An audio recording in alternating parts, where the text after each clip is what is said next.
Welcome to the post-liberal society we live in now. Is it a utopia? Is it a dystopia? Depends on who you are. Today, I have esteemed guests Andrew Clark and Gray Toupee. Welcome, guys. Hey. Hey, how's it going? So, let's start with a general outline of what you guys think about. Let's start with post-liberalism. That's the easiest one. Then what you Yeah. think of liberalism afterwards.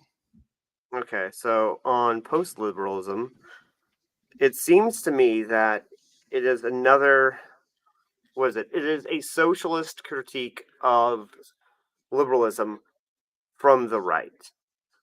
That anytime we delve deep into where these ideas are coming from, they're coming from socialists who have left socialism, but still retain their moral sensibilities and their critique lens for society.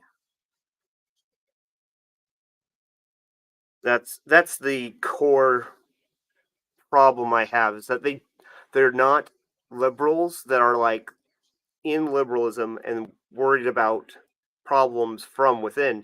They are people who are Invaders. outside of liberals, essentially, but they're strangers to liberalism that are using different political or a socialist political lens in order to critique liberalism, and it doesn't work. That's not my accurate. reading of it. And Gray? Yeah, I definitely agree with a lot of what Andrew is saying, and that's kind of where I had heard it. Generally, I had heard post-liberalism from the left, and it seems what goes hand in hand with that is conflating what like actual liberalism is, what America's, I guess you'd call it like our skewed view of it, where we kind of just called everyone on the left a liberal, and then neoliberalism, and they kind of wrap those all together in one and strawman the hell out of it to kind of make this, again, it would be the right, essentially socialist, like Andrew's saying, kind of argument against it. So as I was seeing from the American post-liberal, they're saying that they're standing in opposition to right liberals and left liberals, and the label might suggest post-liberals understand that remedies to man's present predicaments cannot be found within Enlightenment's liberal framework. It really, it doesn't feel like they truly grasp what liberalism is and what it allows for. Instead, they're saying a lot of this kind of neoliberalism, this spreading of democracy, if you will, is what liberalism is, and that's what they are against. But they're against a lot of things. There's a lot of banning that they're for. It does remind me a lot of the left post-liberalism, but they have this kind of church that's also put real front and center in it. So it is kind of interesting. I definitely studied more of it on the left than I had on the right, but it does feel very familiar. What about yourself, Vincent? How do you view post-liberalism? Yeah, it's rooted from identity politics, from eudaimonia or whoever has the perspective. I've been seeing a lot of it from the Catholic perspective, which makes sense given the Catholic Church and how it operates, with some of its history of co-opting ideas of society to sort of a blend in and try to conform with the world. It's a very malleable religion that's like, if you know anything about the history of Catholicism, like when they went to Ireland, they destroyed a lot of their mythology and made some people into saints. They co-opted a lot of those holidays like Christmas, Easter. I believe those are winter and summer solstice. I'm probably incorrect on that. No, not Easter. No.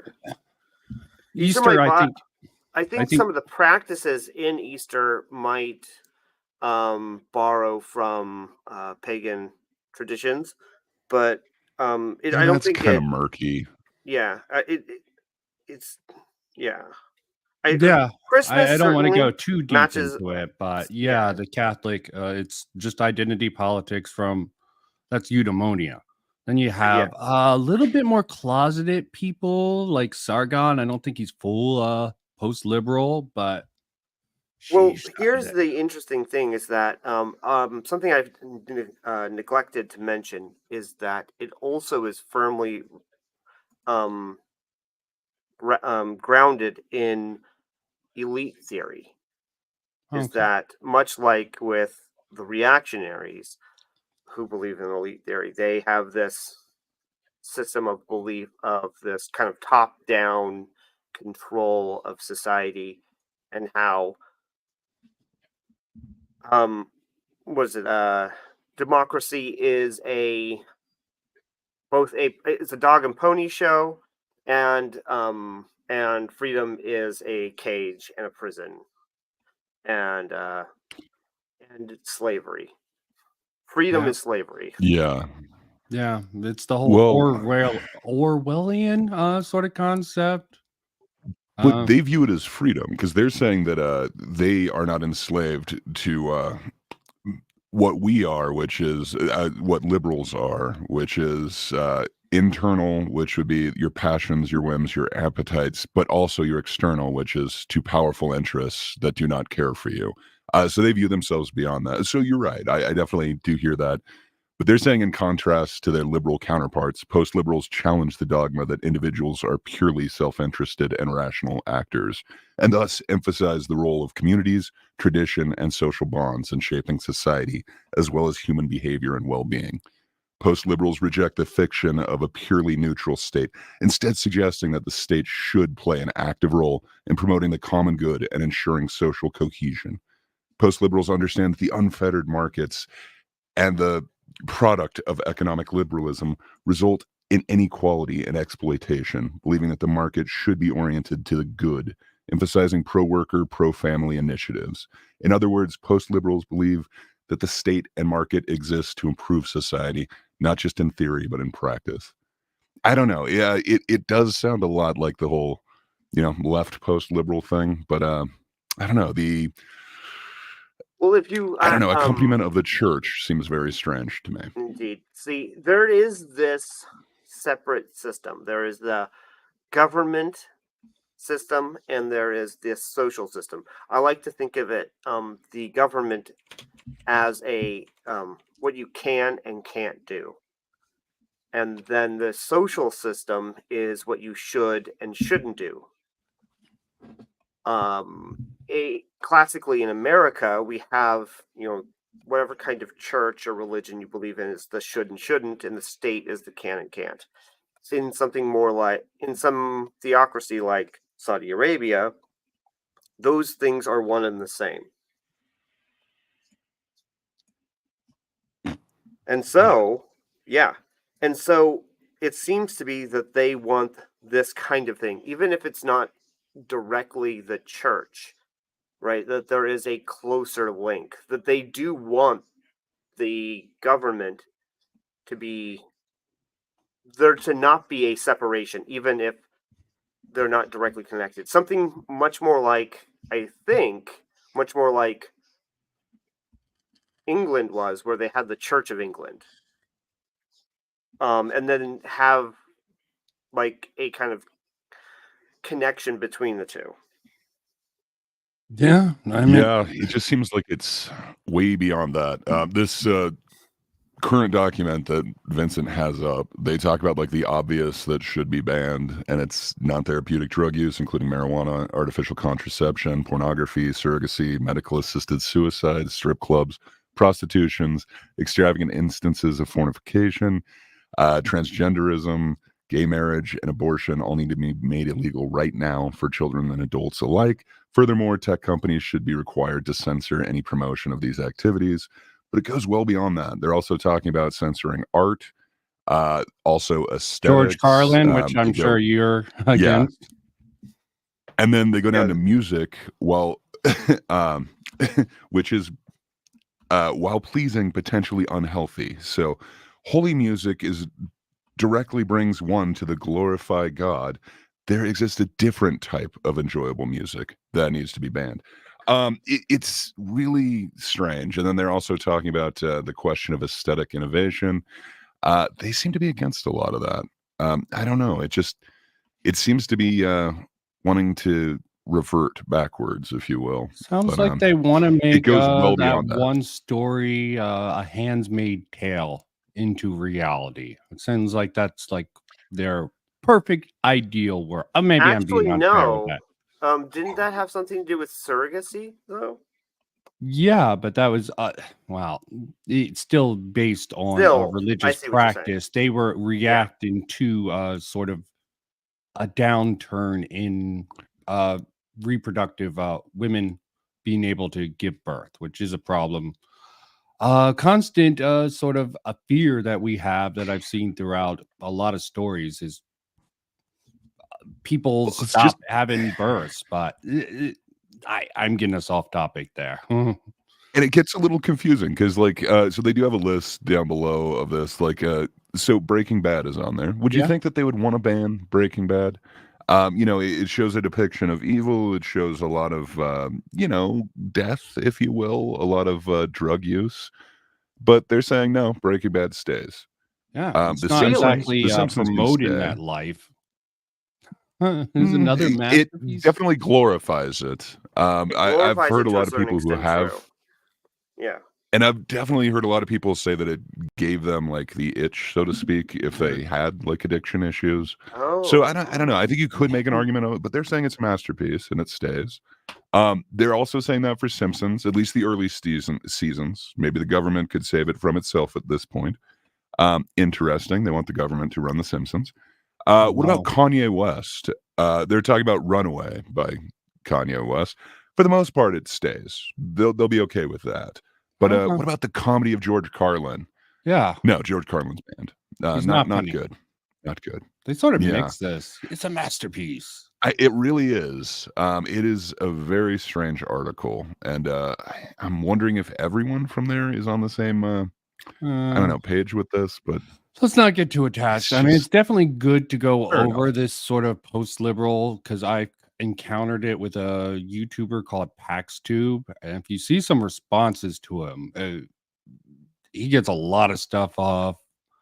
I made a response to just his anime take on Cyberpunk 2077. Probably not the best, but there's been other people to sort of push back against his historical takes and being like, this is bullshit. This is not looking at, this is a very reductionist view of that history. And that seems to be a lot about that post. Let me clarify. There's different strains of post-liberalism. There's the left For Sure. sure. post-liberalism, and what I want to concentrate more on is right version because Yeah. like the Nietzsche is dead quote. Sorry, God is dead from Nietzsche.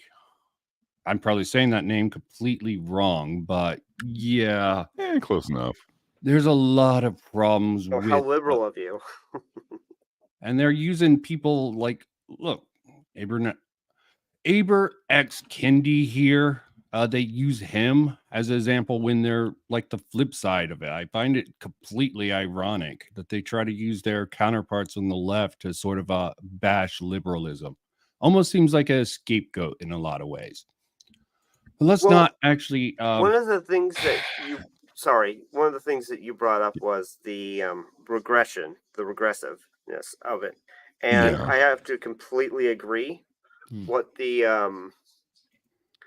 with the regressive not only that, but they just they use a very blunt and vague tool to analyze both history and not only that, but philosophy. They view all of liberalism as kind of the same when the Yeah. different liberal the Enlightenment thinkers, the founders of liberalism, had very different views on what it is and what it should look like, partially owing to the fact that they Sure. lived in different time frames. the Enlightenment was over like 200, 300 years. And And so back to the Nietzsche thing, God is dead. They frame their language in the words of the church to reach the audience, or that's how they thought. So coming out of that sort of post, what's that considered? What era before the Enlightenment phase was that considered? I'm trying to remember uh, that. But whatever the era that was that it sort of overtook, it sort of was framed originally from the foundational thinkers. It would be phrased in a completely different way that people who've been living in sort of the modern world wouldn't understand where these foundational thinkers were coming from.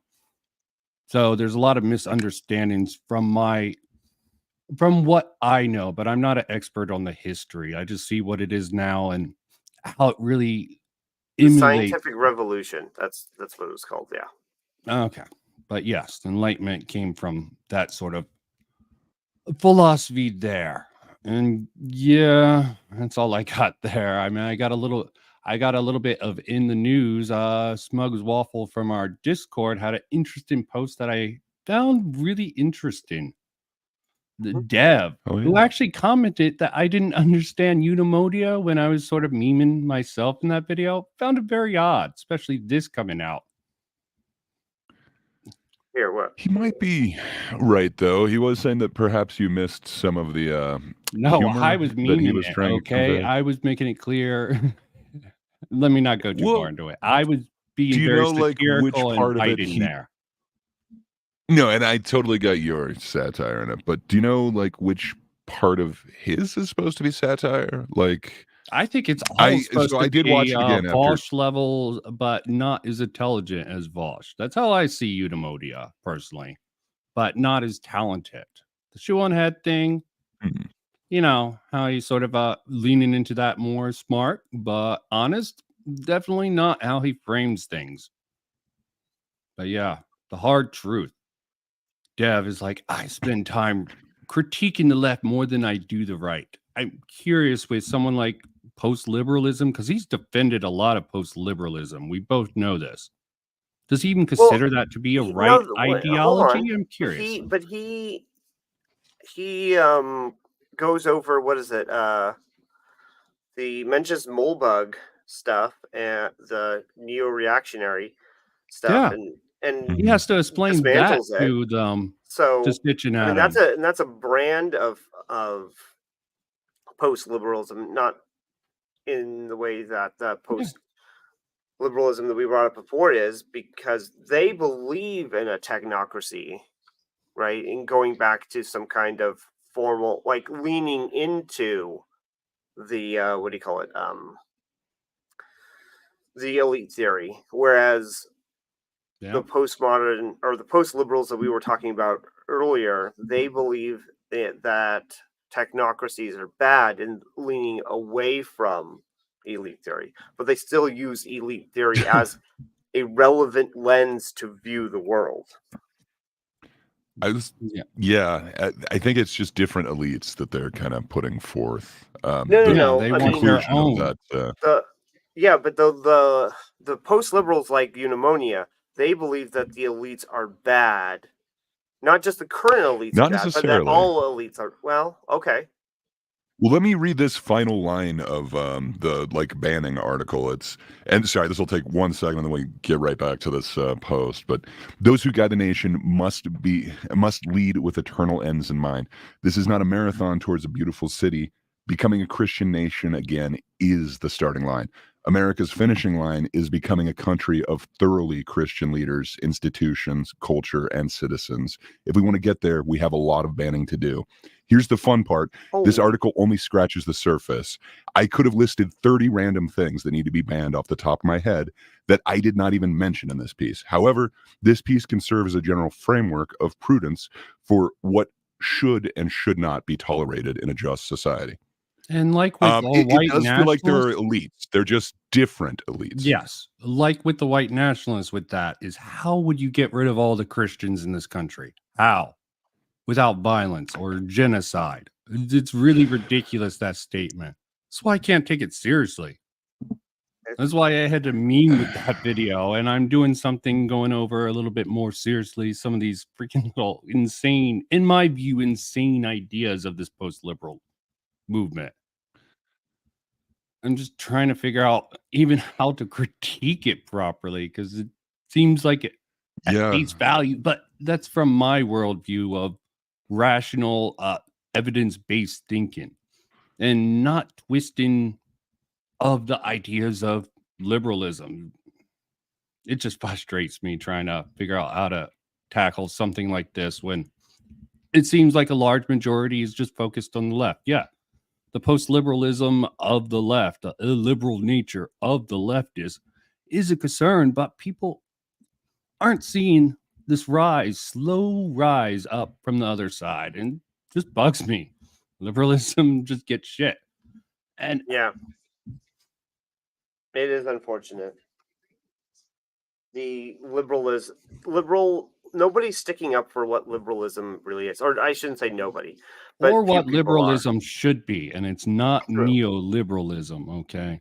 You want to get Well, into that's the sad thing. They pay lip service to it. They talk about traditional or classical, not this American sense, and then they immediately switch to neoliberalism. Yeah, I really don't like this conflation that they're doing. then a lot of the founder thinkers really, I think, had a lot of great ideas. Has it adapted perfectly to the times? No. There's been the slow creep of power, like the new left. Some people even made arguments, and Lincoln really took steps to really make that divide. I didn't look into the history, not a big history buff, but definitely the new left after the war took a lot of executive power to shape us into a more leftist approach. Maybe it was for good reason, maybe it's not. Any thoughts on that matter, or should we just move to neoliberalism where I see a radical shift? Because the slow Sure, creep. go ahead. Let's. Okay, neoliberalism. What is it in your guys' opinion, and how does it even really relate to liberalism? Definitely a Not good question. really. It was, it does kind of stem from there, but I don't think it's really related. Sadly, other than in title. It's an insult. That was coined by people who don't dislike liberals originally, wasn't it? If I remember correctly.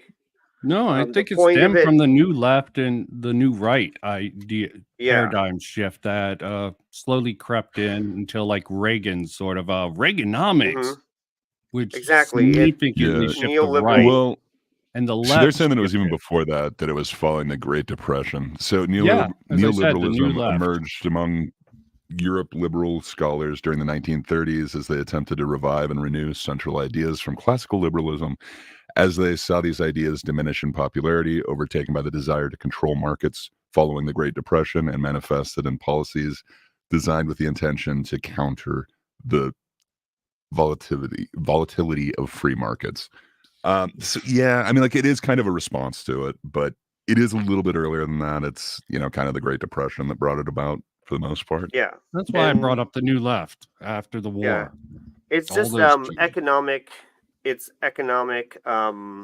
It's free markets. It's laissez-faire capitalism.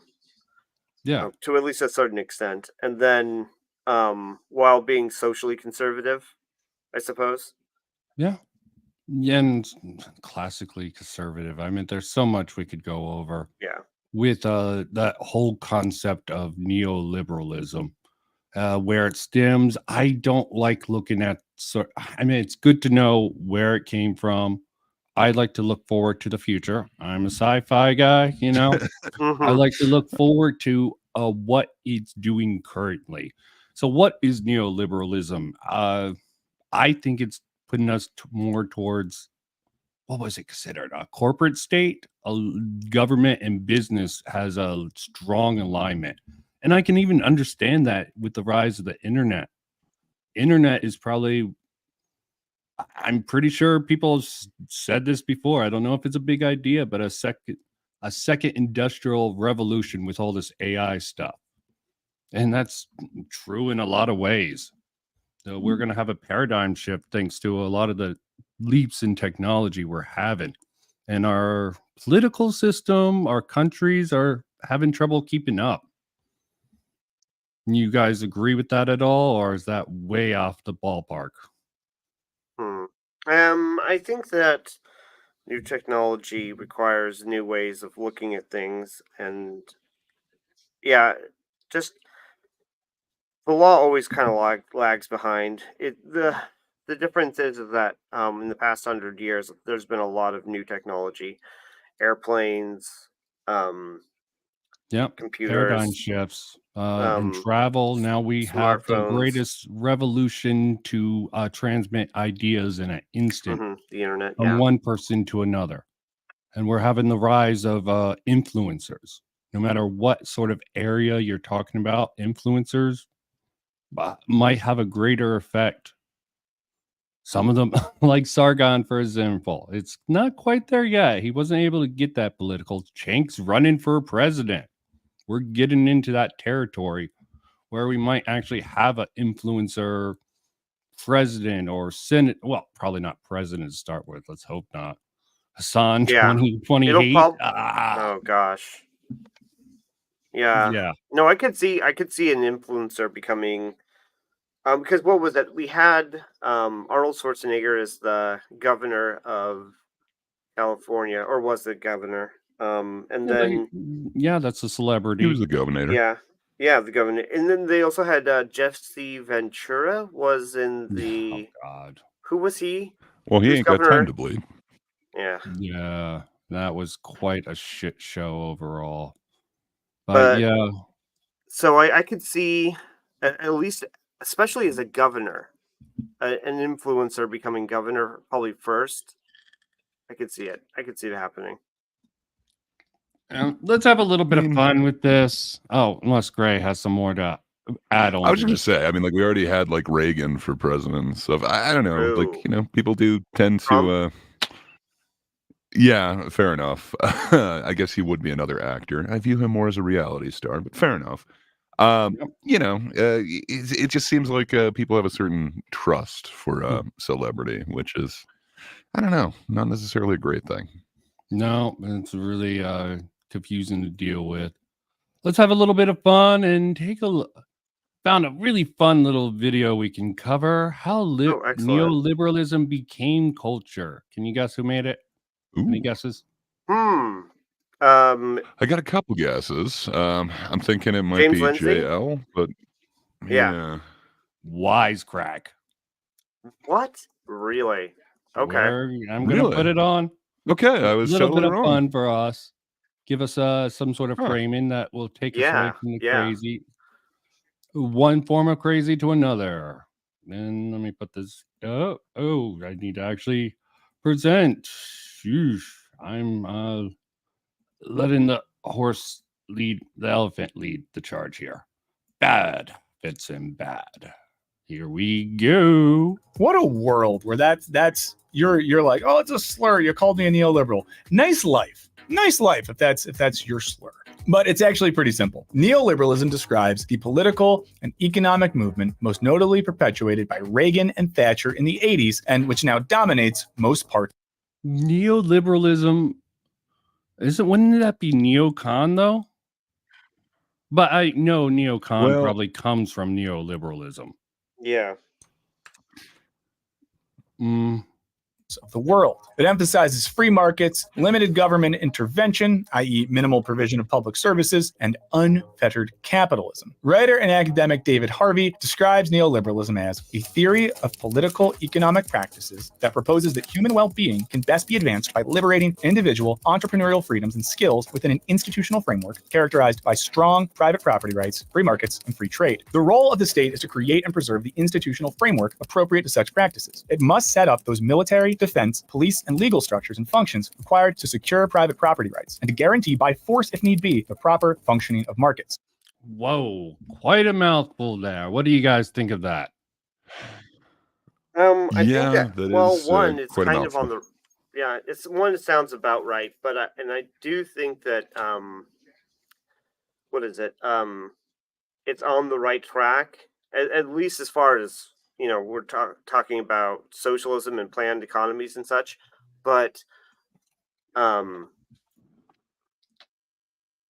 do you call it? There always needs to be some kind of regulation, right? So when you're talking about just having completely unregulated, Yes, that's unregulated anarchy markets, pretty much. yeah, exactly. Then you're That's getting a more exposed to, libertarian approach. It's really yes. not founded in the roots of liberalism. No, But it's not. Yeah. none of this sounds like liberalism at all. So I don't. New Well, that's the thing. liberalism This is doesn't sound very neoliberalism. liberal. That's all It's I'll the new say. version, though.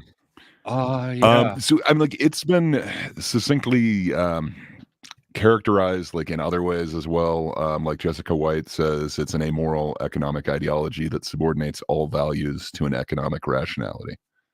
I don't know. I've definitely heard it described that way. I don't know that everyone that considers themselves like a neoliberal is necessarily in lockstep with all of this, but Neoliberal. I don't know. It seems somewhere around. Progressives. Lucy Yeah. brings up a very good point, and they definitely do use that to get themselves the label of liberals. When most progressives, Destiny's like a really weird one because he's a progressive, but he definitely is a little bit. He's one of the better ones about not being anti. He's the omni-liberal. Okay. But he is all for the. He's not Most neo. of his He's arguments are about the market, unfettered market. When it comes to immigration, he talks about what good bringing in these sort. Maybe it's more relevant to the sort of debates The markets he has for in him that. are the highest priority. Yes, when actual liberalism is more about I think personally about the social contract between people.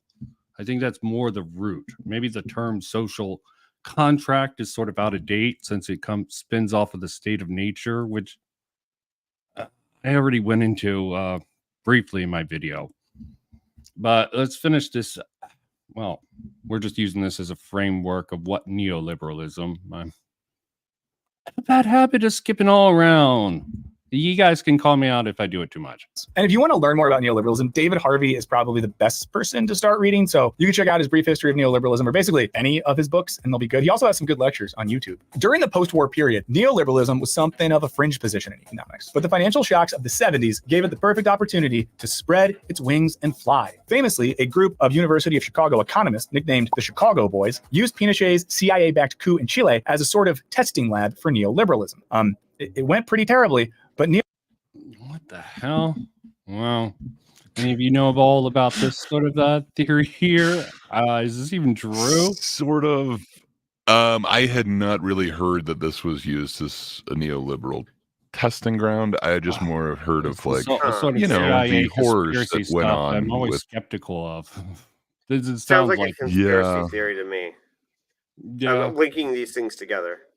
Yeah, well, Wisecrack has sort of gone down the cracks of logic now ever since Jarrett got fired, and this guy's been the new face. So neoliberalism's reputation escaped unscathed. For all of our Chilean friends out there, if you have thoughts on this, let us know. We'd love to hear them. Today, a neoliberal is basically someone who looks around at the various interrelated crises facing our world and believes that the remedy is more capitalism. Now, some might rightly point to the era of economic and technological innovation experienced in the West as evidence of neoliberalism's positive effects, or point to countries who have resisted neoliberalism to justify its immense value.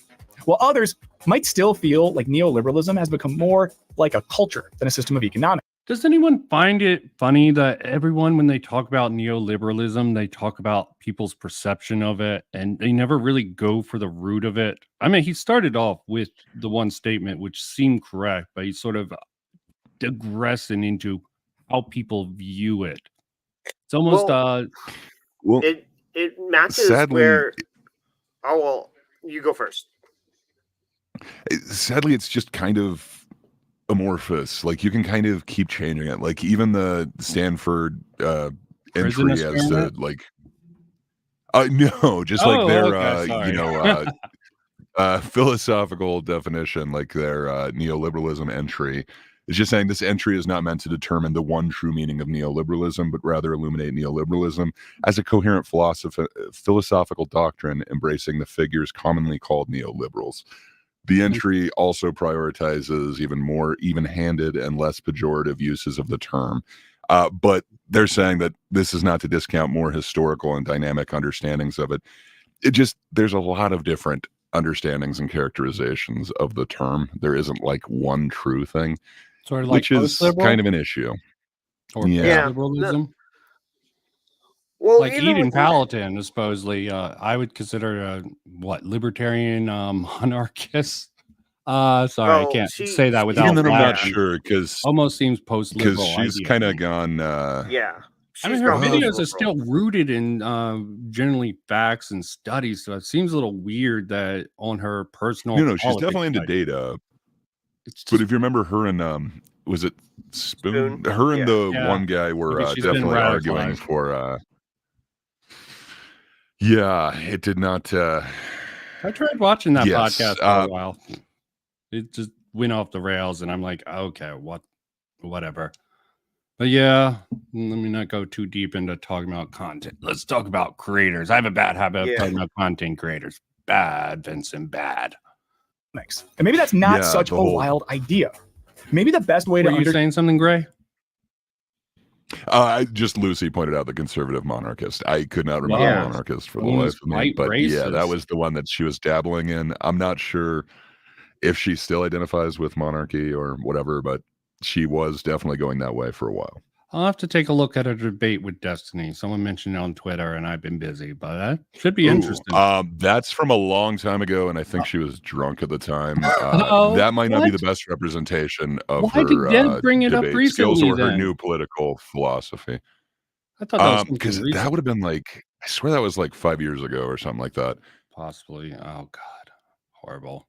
Neoliberalism But isn't to yeah. think of it as a political ideology, but rather as an all-encompassing spiritual and metaphysical Oh, system. never mind. Now, this Apparently might she sound had a wild, more but recent today- one. My bad. Okay, there is a more recent one. Sorry, she had a very long ago debate with him. I thought that's what you were talking about. I need to check that.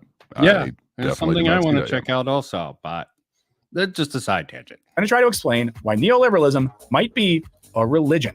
We have become lovers of pleasure rather than lovers of the economy. Okay, but before we keep going, I want to stop and give a shout out to our sponsor, BetterHelp. 2 million people who have taken charge of their mental health with BetterHelp by visiting Oh, sorry. Oh, no, I must- no, it's real bad. It's real bad. It's still bad. It's just as bad as it ever was. I'm sure. They just give it a certain gloss and disclaimer, like all those Yeah, ads no, for That's television. all that they did. I looked into this.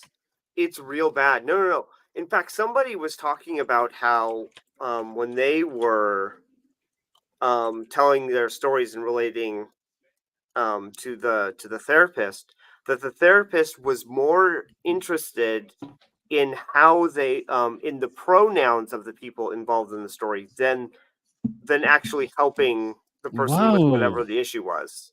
That is and then, psychotic.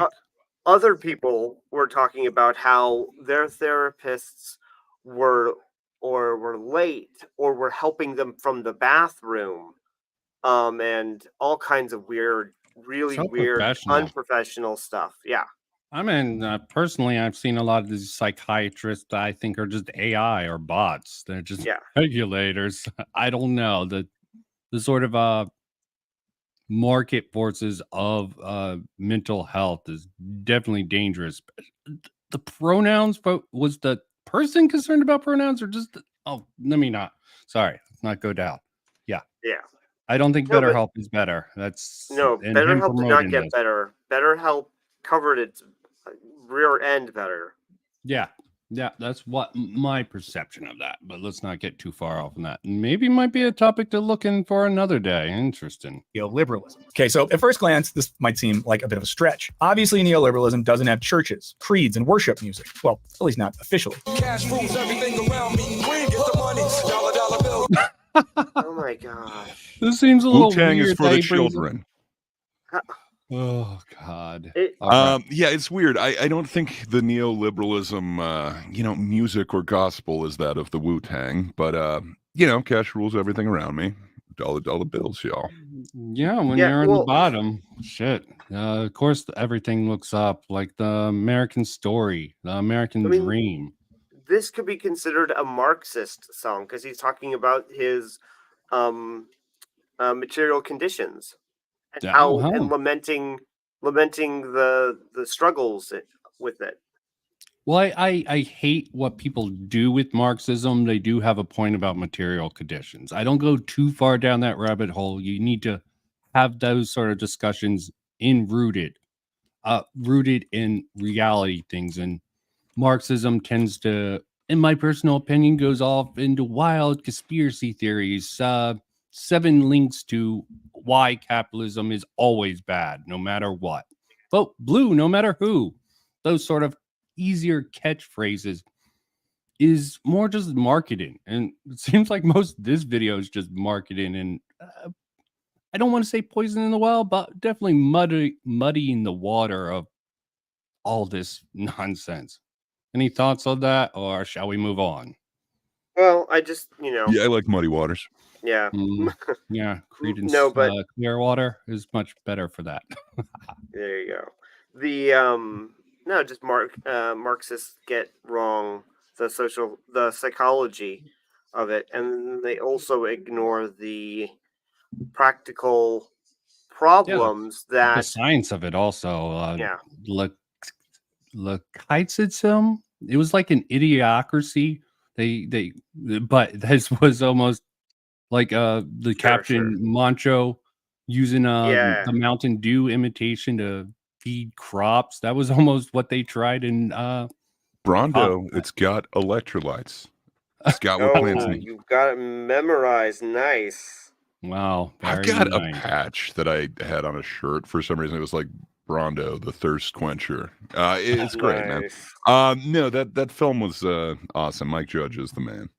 Yeah, and it almost could be seen as a lot of things. You can project Yeah. a lot of things. I'm put in the old Soviet new science that they try to create to sort of diverge from old science.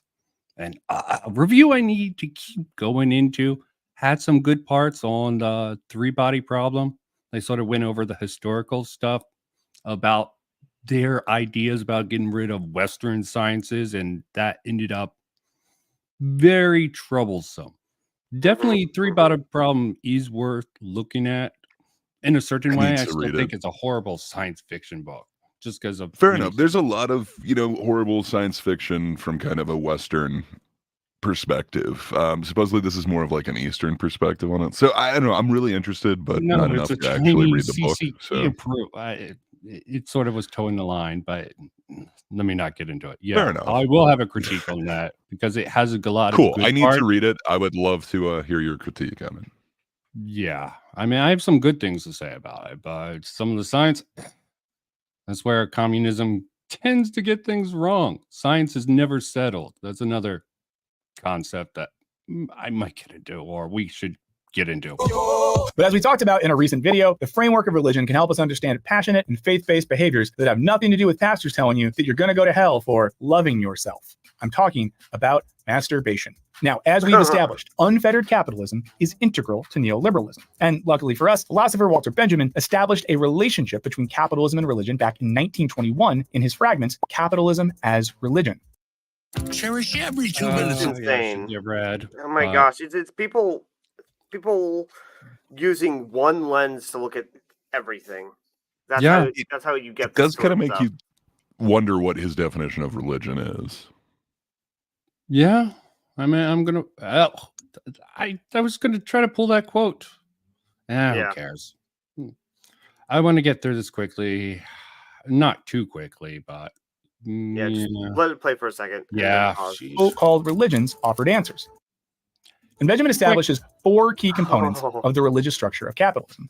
Now let's start with the first 2, and later, if you've earned it, we'll take a look at the 3rd and 4th. Spoiler alert, Unfair. you've already earned it. First, Benjamin all claims four that names. capitalism, of which neoliberalism is the number one boy, is a purely cultic religion, which he goes on to explain means that capitalism has no specific body of dogma, no theology. Basically, capitalism doesn't have a 10 commandments or a system of codified beliefs like what you generally get in organized religions. Instead, What about economics? Okay. Yeah. Each No, there well, are not only- rules and theories about the market. Yeah. I guess there um, isn't like one specific dogma. No. Like there are kind of competing theories of capitalism. So Like I guess that's MMT. what they mean. Yeah. I mean, I guess that's what they mean, but I don't know. Well, like, there's definitely different flavors of like how free the market should be and still being called capitalism. So I don't know. Like, I guess if I want to be generous, maybe that's what he's trying to say. But Okay. Hmm. Yeah. it's sort of like one of those weird and college not only fraternities or that, Not sororities. only is he's neglecting. I mean, there's the rules of acquisition. Oh, yeah. yeah. And I mean, it seems like it would be more akin I to think like of the what Ferengis with that. denomination. Yeah. Like it still seems like there is But it dogma, applies. but yeah. And That's but it's, I mean, even if it's not formalized, it is there are, gosh, there's no sacred text, if that's what he means. But except there for in science are, fiction, Gene Roddenberry. you know, well, yeah, no, but there aren't any sacred texts as far as this goes. And actually, that I do want to.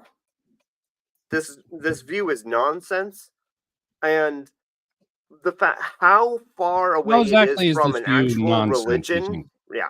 Well, how far away it is from religion actually matters, right? Yes, because religion is all generally he's rooted on tracking- solid past. Yeah, yeah. Why Yeah. the ideas about capitalism is constantly growing and evolving to sort of match the current market. Why religion tends to have a set of deeply entrenched baseline assumptions. Now, if you treat liberalism something like a religion, I can see where all these post-liberalists are coming from. I definitely can see that perspective when they treat I think the it's sort more of of an foundational ideology, but thinkers. like Gray, yeah. but you can have like different ideologies that overlap, you know? Like I don't know. I still Well- don't see the analogy where it's completely religion, but maybe it's just me being closed-minded. Yeah, this is a abstraction from an abstraction, I think, but continue. That's powerful because of its secrecy. This would make sense of why the adherents of neoliberalism might deny that they even exist, and they don't necessarily have their own Bible, a sort of sacred I have to sort of put it out there. This is making me think of CRT. It doesn't really exist. Wokeism doesn't really exist. All that sort of stuff. Yeah. What I don't he's know, saying here. I guess if I'm trying to be like super generous, like, okay, he's right. There isn't like one sacred text. You could have different flavors of capitalism. You could have like ANCAP. You could have, Yeah, but you know, even That's why it's SOCAP, not a like, religion. yeah. I mean, So I I guess wouldn't you'd even have the call different denomination. CRT. I wouldn't even say all the ideas behind critical theory and what it branched out into: feminist, queer theory, intersectional feminism, CRT, critical race theory. There's no aligning fact, but there are divisions among that. And of course, in capitalism is what he's really talking about. There's a whole bunch of theories about the best way capitalism should work. A whole bunch of theories. There was that whole scandal Yeah. with the guy who raised the prices on life needed drugs that got a big scandal, short selling, all that Are you stuff. talking about Scarelli? Probably. Sorry, I'm bad with memory. This is why so, history is not yeah. my day.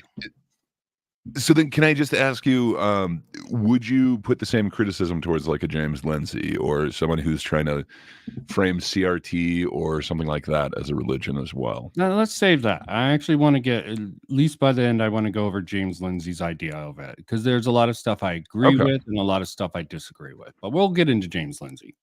text that explains it all. But much like a cultic religion, neoliberalism could be seen as sustaining itself not via text, but by sacred practices and festivities, i.e. it's an economic system. Now, as Benjamin writes, in capitalism, things have a meaning only in their relationship to the cult, which basically means that under capitalism, things are meaningful in so much as they have a direct relationship to the economy. For example, A college major is only useful if it leads to a high-paying job. Or solutions to climate change are only possible if conducive to growing new markets. Now, this gets us to Benjamin's second point about the religious structure of capitalism, namely that the cult is permanent. He writes, capitalism is the celebration of a cult without dream of mercy. There are no weekdays. There is no day that is not a feast day, in the terrible sense that all its sacred pomp is unfolded before us. Each day commands the utter fealty of each worshiper. This is insane. This It's is such insane. loaded language, Oh like my God. using sacred pomp and of each worshiper. I don't know. Like I think if You you can tried to criticize describe things that Wisecrack way, for putting these ideas out there without actually sort of look at the counter to it. I mean, is You he could going to even? no, you could literally make this same kind of what do you call it? Analysis of breathing. Okay? The point or doing any kind of thing, cleaning your house. That something you don't necessarily need to do to live, but is good for your health. What, It cleaning relates your to room? your So cleaning your house, right? Cleaning your house is a celebration of a cult without dream of mercy. There are no weekdays. There is no day that is not a feast day. There's a terrible sense that all its sacred pomp is unfolded before us. Each day commands the utter fealty of each worshiper. That you always have to be cleaning your house. You always have to be cleaning something. You clean your Cleanliness is body, clean. godliness. it does feel like you So could put almost anything in there. Like Yeah. being a gym bro is a celebration of a cult without the dream of mercy. There are no weekdays. Like anything, you And really generally, could that's a frame it that reductionist same way. view of capitalism. Capitalism Yeah. is complex. It almost countermanded what it said before. There is no definitions, but this guy's trying to put a single solitary definitions, right. despite everyone And having different ideas about how capitalism should be ran. It seems a little contradictory, a bait and switch. I don't even know what to call this. But it's wisecrack. So yeah, should we expect that?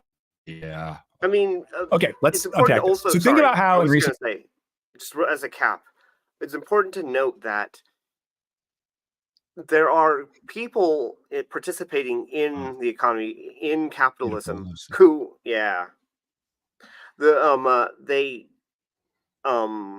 participate, and you don't have to make more money. There are people who are participate like in capitalism, believe in capitalism, that aren't literally trying to maximize at all points.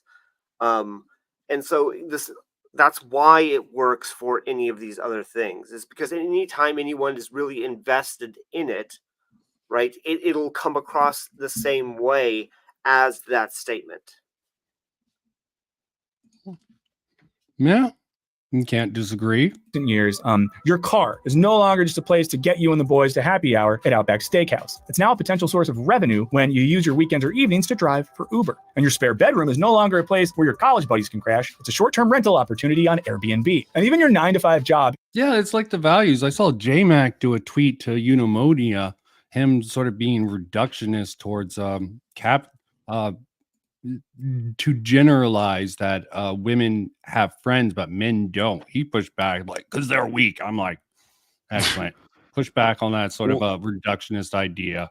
And I don't know. Couldn't you reduce anything to this? Like, that bread, it's no longer just for your sustenance. You also sell it to your neighbor. Therefore, you are in the cult of capitalism. Like, I don't know. It seems very strange. Like, yeah, You- people definitely want money, which is, kind of ruling society. But if it was just trade or whatever, like, oh, you're so into this trade culture, that bread, it's not just your sustenance. Instead, it's your way of getting something from your neighbor. I don't know. Yeah, It exactly. seems very reductionist. And not only that, but this reminds me of those people who talk about being content brained and how they will look at every opportunity as a source of. If you're not filming what you're doing in some way, if you're not doing it on camera, if you're not monetizing it through some way, then you're doing it wrong. And most of the people who are like that are socialists to some level. So the fact that, and they will critique capitalism to no end. So to say that this is intrinsic to capitalism is silly at best.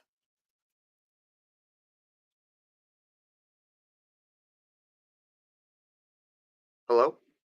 Here, here. I Here, agree here. with. Sorry, I was muted. Sorry. Not sure about Vincent though. Yeah. He's just gone. Ah, Oh no. he is just gone. Okay. All right. It's the Uh, Gray and Andrew show.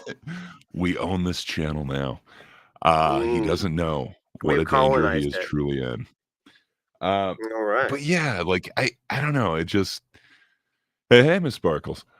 It just seems so strange to me to kind of frame it that way, though. I don't know. It definitely Yeah. seems loaded, but I guess that's the thing with most of the, reduction or hmm I guess you want to call it like dismantling of. I don't know. It feels like you could just kind of reduce it down to something ridiculous, and that's way too easy to do. And it just feels like that's the go-to tactic. Yeah. Hey, we've got a Charles in here as well. Yeah, Hey, and I man. pop back up. Whoa, internet went out briefly, and I'm like, what? I was trying to promote this on Twitter. Not that it'll do much good, but yeah. Oof. I'm hoping you had some valuable insights while I dropped out. We did. So many. We Think- totally didn't drop a bunch of slurs. Your channel is safe. Okay, Yeah. thank you. I totally believe you. Okay, I'll get back into the sharing of this. I don't know how much longer because there doesn't seem to be. This seems just really It's funny. weird. It's Yeah. funny. The analyst sort of analyzing the sort of rhetoric tricks that these videos do is always amusing. Totally. It's more about optics than actually trying to seek the truth, but truth is rather boring. It's hard to make the truth funny Yeah. or entertaining in any way, or actually go towards getting power, which a lot of power politics annoys the hell out of me because they fundamentally don't care about the truth. It's all about power. Yeah. The truth is tangential to politics. It's not The directly end involved. justifies the means. They think even if their ideology is the truly morally superior one, no matter there are no bad tactics, only bad targets. Seems to be Yeah, but I mean, I understand like the whatever. I understand that slogan. I do not agree with it, but no. I don't know. Is there such a thing as an honest politician, or is just everything with politics inherently like? I Well, don't I know. I would think like to politics is think a there's some who self-selecting try to mechanism mediate for- the honesty with sort of the practical realities of politics. But maybe I just have an ideal. Maybe I'm just too much of a optimist there. I can't think of any offhand, but I would like to hope. Is slowly creeping into your free time as you struggle to keep up with the Joneses. Also, show of hands in the comments if you've ever looked at Slack while sitting on the toilet on the weekend. And don't What does it lie. have to do with Don't lie. anything? Just, you got to be honest. Now, the pursuit of the ends of capitalism Well, is you're a what capitalist if neoliberalism you did constantly that. demands. Compare Oh, this to sorry. other religions, where followers come together on specific days, like Sundays or holidays like Christmas, Yom Kippur, or Ramadan. Instead of this type of practice in which religious celebration is hey. detached from business as usual. Hold Yeah. on. Yeah, what is it? You're supposed to pray like 3 times a day. You don't get a day off in No, Islam. constant grime. So, But you get a I day of mean- rest and other ones. So, yeah, I mean, this is a really bad example. Now, I'm not saying that Islam is bad, but it fits it doesn't take into account the arguments he's made before. Yeah, well, I'm sure Sam Harris would disagree with you, Andrew, but of course, Ben Affleck would call Sam Harris racist for his views on Islam. Sorry for injecting that. A little bit of internet brain on my part. The cult of capital requires constant participation. Every day is Sunday. And while you can stop going to church without going to hell, at least in this life, if we stop participating in the Church of Capital, we'll no longer be able to afford basic necessities and potentially die in a gutter. This is important because capitalism is not an opt-in religion. It's imposed on us from the top down. Sort of like how your parents keep telling you, What? Capitalism came from just the idea of making commerce easier. Yeah, well, I don't know how you can say. I mean, it's regulated from top down, but it really you and need the top. a government in order to regulate. That's just I mean, you can fundamental. have capitalism without a government, but it tends to go off the rails. Government is like a Well, preventive force, and yeah, just saying it's top down, it definitely makes the market definitely easier to work with. It places rules, so they try to make it fair. I just don't understand this view. Capitalism is all it just makes trading with people easier, in my opinion. Am I wrong? It just no, sounds like you're it came right. from natural culture. People And trying to well, okay, and so maximize. capitalism or the free markets that we're used to originated via liberalism. And the point of that is that you're not going to be having a planned economy. You're not going to be having somebody else in the Oh, government controlling, in some other organization, controlling who is the who is doing what and how much they can make, that sort of thing. yeah, And so and that's the thing, is that it's about economic freedom. yeah. So Freedom. It's about having liberalism. Definitely is about having the rules and ideas that we can fairly trade both ideas and products with this invisible thing called money. It's just I see it as a way to sort of just streamline the process of communications, like in Jack and the Beanstalk. Hey, you trade the cow for 3 beans, you got ripped off. There should have been someone regulating that market or something like that. there you go. Yeah, beautiful stuff. It was more You're a trouble than it was Presbyterian worth, because certainly. you were born into their family. To put the religion of neoliberalism into perspective, it's worth taking a detour to pre-Columbian Aztec religion. And just to note that the Aztec Empire wasn't an empire in the traditional sense, but rather in a... I'm just lost how much this is the theology, the cult of capital. Well, Well, a guy wrote a paper on it once, so I want to just skip this stuff. Yeah, I'm just going to skip most of this because this seems to be like some how neoliberal. I don't see how it relates. Yeah, no, skipping how capitalism as a cult doesn't. Because he's just trying to make the case. I mean, maybe it comes up later. Okay, you think capitalism is a cult? No, okay. I think we firmly debunked the capitalism as a cult. We can skip the rest of the section. YouTube wait a Premium minute. is Wait a minute. ad-free YouTube. Actually, And we can, when it comes back, we can actually, if you wanted to take a look at that, the most looked at portion of that. Oh, right, here. see, Okay, it's yeah, crazy. most replayed. Thank you, YouTube, for having tools. Yeah, let's see how this goes. Probably clipped out for someone.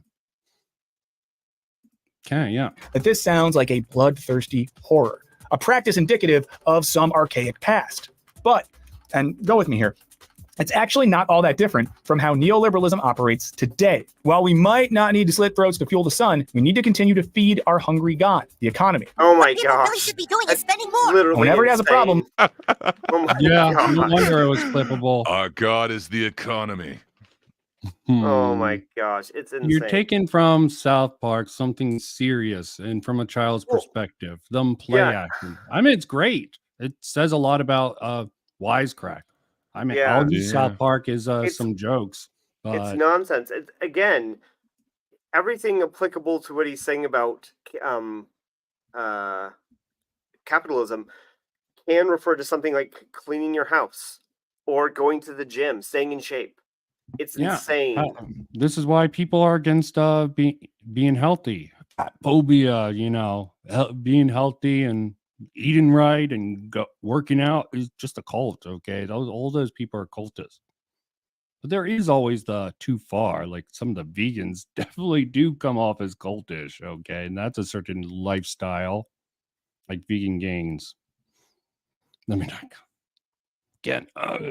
Fight against the strong terminal brainness of myself. And recently, we've seen politicians use guilt as a tool to make people feel bad for not having good jobs. or for being on unemployment, or for wanting their student loan debt forgiven. This is a What? Wanting their student loan? Well, They made them feel bad for wanting it you know forgiven. what's kind of crazy is that I once heard or I saw like people comparing curing or fixing student loans, paying off people's student loans to curing And there cancer. are programs to sort of reduce It's like that the in thing. there. Well, yeah, but the thing is that curing cancer, which was the comparison, the person didn't choose to get cancer.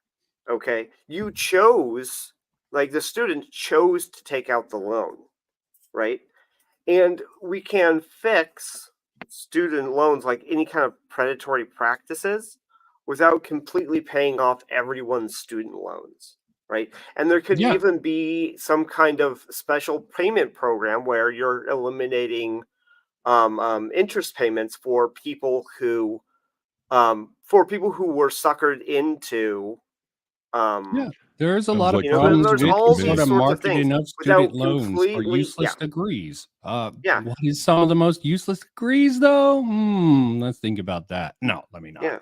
It's a little bit mean and bad faith to bring up some of the most useless degrees and how they're sort of utilized in the actual marketplace of getting a job. professional class bailout.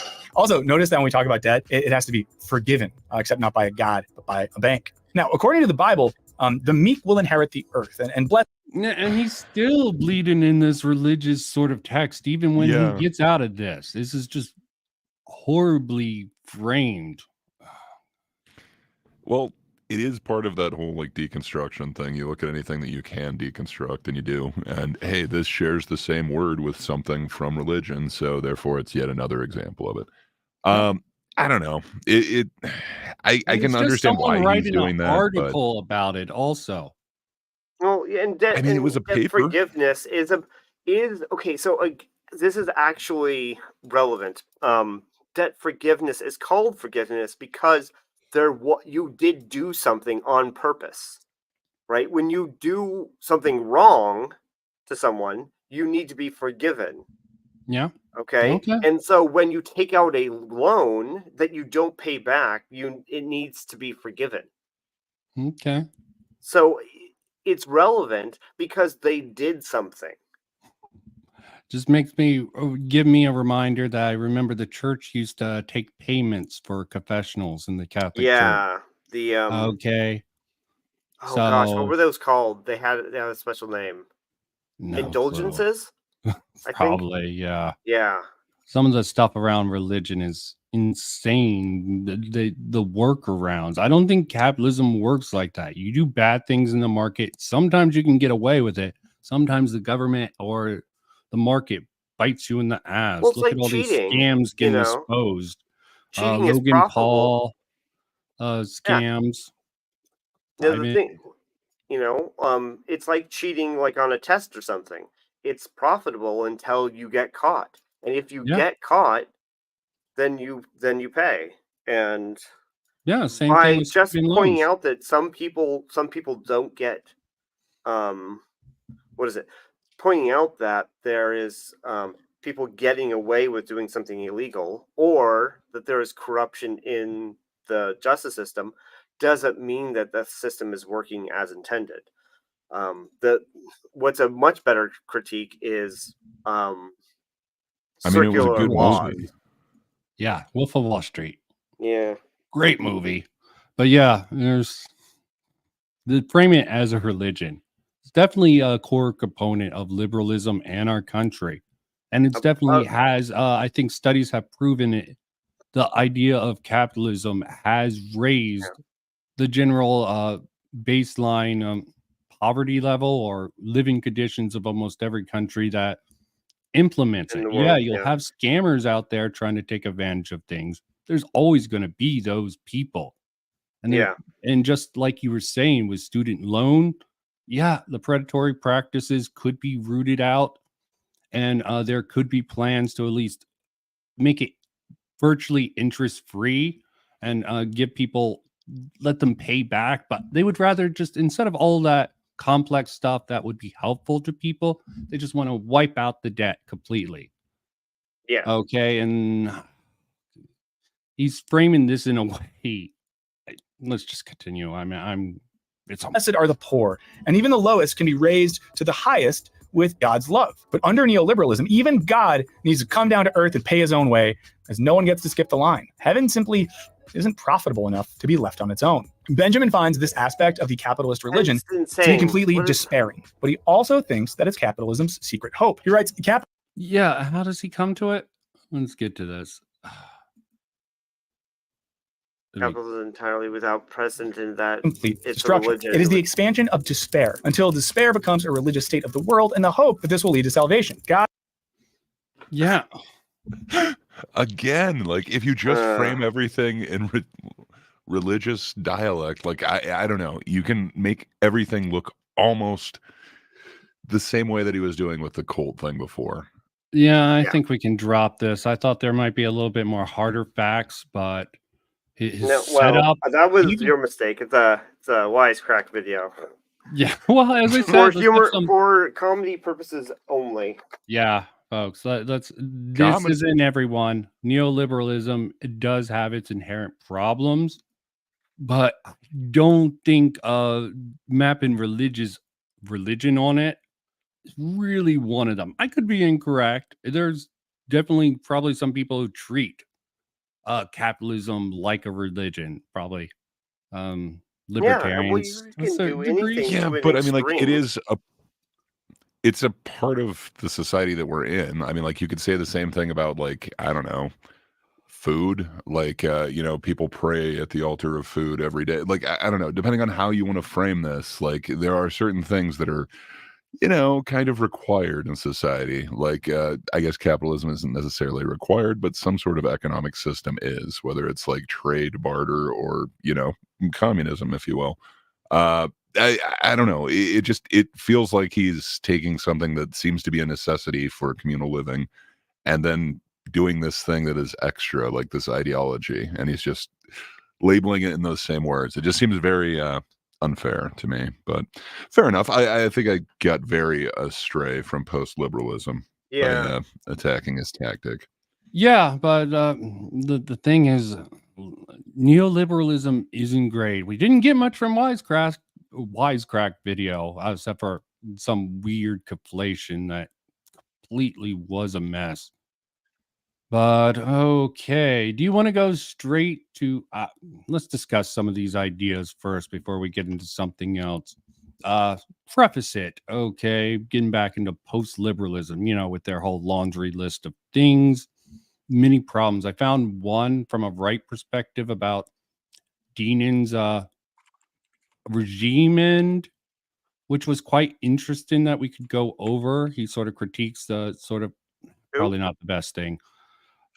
No one important. I had a clip of it in my video, but I think you guys will be lost. But Russell Brand, I haven't actually listened to what's his name, Dave Rubin, in a while. And he had Sargon on. Sargon's been making his rounds the last few months, I guess. Man, Sargon doesn't. Oh gosh, he does not understand liberalism at all. So his critiques of liberalism make no sense. Yeah, well, as I said before, the foundational thinkers came from a religious background. So they were framing a lot of their arguments around the sort of older world philosophy. I don't know if they were doing that because they were stuck in that sort of previous religious led country and were trying to break out of it. So they were using a lot of language to try to get themselves out and into a more rational world perspective. Well, in my perspective, what is it? Rousseau didn't use any religion. He may have somewhat referenced God, but not really. It was more Hobbes who really, Hobbes and Locke were way more religious. Yeah, let's actually go over that and talk about this. This is a more analytical piece before we get into some of James Lindsay. I will want to know, do you want to see the Sargon James Lindsay, End of Liberalism, or just James Lindsay video on it?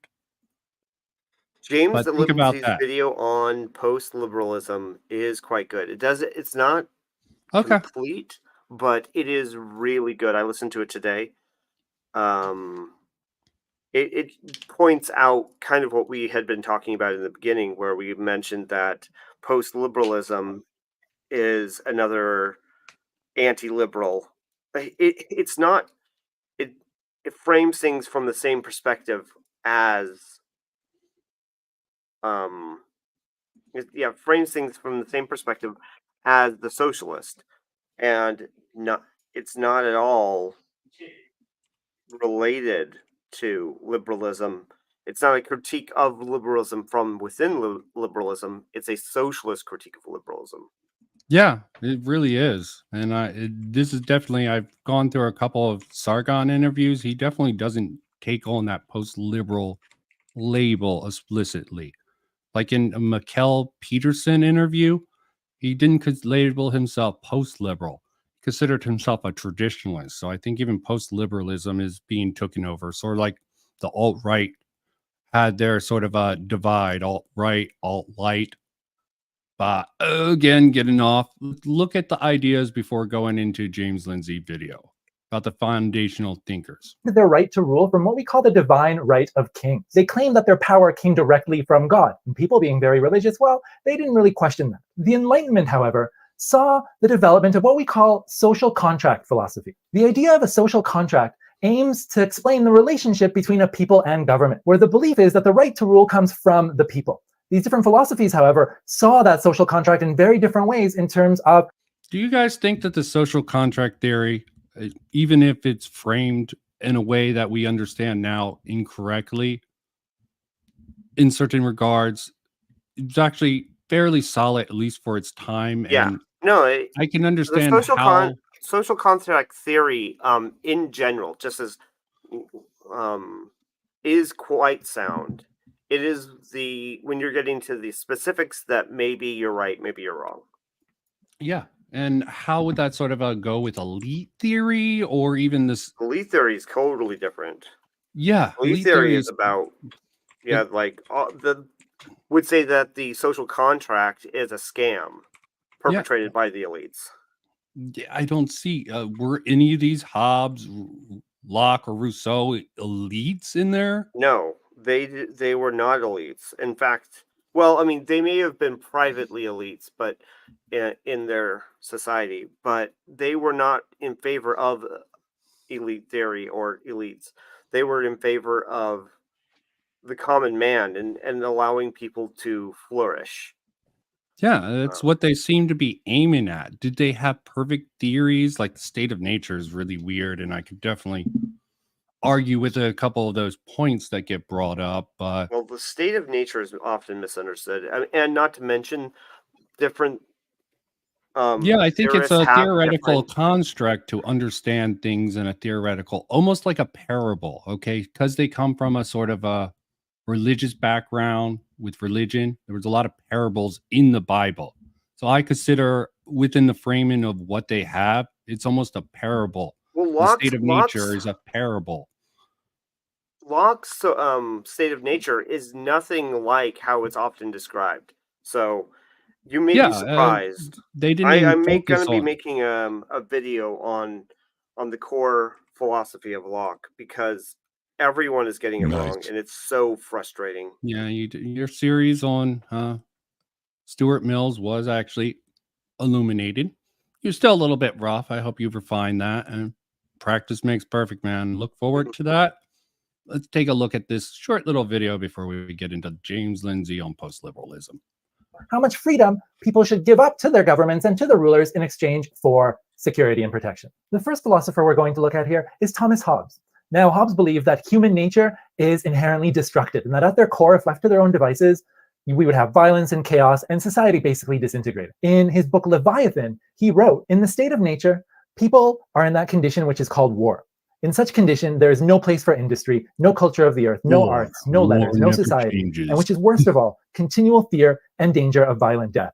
And the life of man, solitary, poor, nasty, brutish, and short. So in terms of the social contract, Hobbes very much believed that the most important thing to have is this strong authoritative figure that he called a Leviathan. We might call them monarchs. Yeah, it seems like a lot of the libertarian monarchists probably come from the Hobbes process of thoughts. Hobbes, Okay. Hobbes very much was of the idea that it sucks that we need a king, but we do need a king. And I can That understand was from his Hobbes' view. perspective why he would have had that at that time frame. hmm This idea of there You was just couldn't imagine a republics of world the without a past. king. Is I think what the problem was. Yeah. He couldn't. Okay. He couldn't envision the societies that we have now. And that's fair enough. I mean, to use him as a really source of modern day liberalism, I think is always going to be a mistake. Locke is Mhm. probably the best for American liberalism from everything I know. American liberalism, you're absolutely correct. There is a context for Rousseau to understand, but Okay. Well, but this is going to cover all three of the men. It's good. Or even dictators, but they wouldn't get their power from God. What Hobbes believed is that people would voluntarily give up their freedom, knowing that if they were left to be free, they would descend into chaos and violence, and that people should willingly give up their freedom to that authoritative figure. John Locke, however, believed almost the polar opposite of Hobbes. He believed that people were born with what he called a tabula rasa, or a blank slate, and there was no... I have to bring up the blank slate. Everyone misunderstands a blank slate from John Locke, from my knowledge. Yeah. You're more knowledgeable. That is true too. Well, I want to go do a deep dive into his book. But from what I remember, his view on the blank slate wasn't related to human nature. It was about epistemology. It was the fact that he believed that you learned things. You weren't born with knowledge. Yeah. So I mean, you're not born with knowledge, okay? Okay, that much is true. Yeah. So, I mean, because there was this idea from the scientific revolution of the past that people were born with knowledge and somehow like unlocked it within themselves. I mean, this was all before a lot of theories about psychology, and that really came out, I think. Exactly. And I think psychology came out of this idea. Go on, sorry. Right. Yeah, exactly. And so John Locke realized that it wasn't that people were born with knowledge. There was all kinds of... Again, I need to go back over and do a deep dive into this, but he just kind of believed that you learn things as you were exposed to them, as you grew up, as you gained more experience. Which is true. Okay, you're going to have a disposition based on what we know nowadays, but how would have Locke known that back when he was forming these ideas? I don't know. Seems like expecting too much out about these foundational thinkers who are just scraping at this new concept. Well, not truly new. They had republics, but you also had, what is his name, who died for his views? Hemlock? Oh, God. Not Plato. Socrates, yeah. Socrates died for knowing that his death was unjust, but thinking that his sacrifice was worth it. Okay, that's the sort of but then you had the church come in and really take control of this area. So it radical might have even involved a dark... That sort of shift might have even created the Dark Age. Not a history buff, so, and sort of a digression. Let's continue. It was too early for that. Okay. I liked my little weird theories. Inherent anger or destructive tendencies in people. And so if left to their own devices, people would find a way to better themselves and just better society as a whole, being given as much freedom as possible. And so Locke believed the utmost importance in society was a limited government that served to promote people's life, liberty, and property. And about this he wrote, "Men, all being naturally free, equal, and independent, so no one can be deprived of this freedom and subjected to the political power of someone else without his own consent. The only way anyone can strip off his natural liberty and clothe himself in the bonds of civil society is for him to agree with other men to unite in a community. So as..." Okay, yeah, the consent has a bad term now that's get conflated with leftist talking points, but that's besides the point. And what's important here is to note that this is the ethical way to do something. This isn't historically accurate. He's not talking about history here. He's talking about ethics. Yeah, talk about a theoretical ethical model that would be idealistic. Of course, with No, idealistic he's things, you need to have a certain amount of flexibility when it comes to reality. And from what I know, I believe John Locke is a rationalist, so he would take any new data to sort of reformat his beliefs on anything. These are just basic idealistic in a vacuum ideas he had that he tried to apply and see if they worked. That's my understanding of it.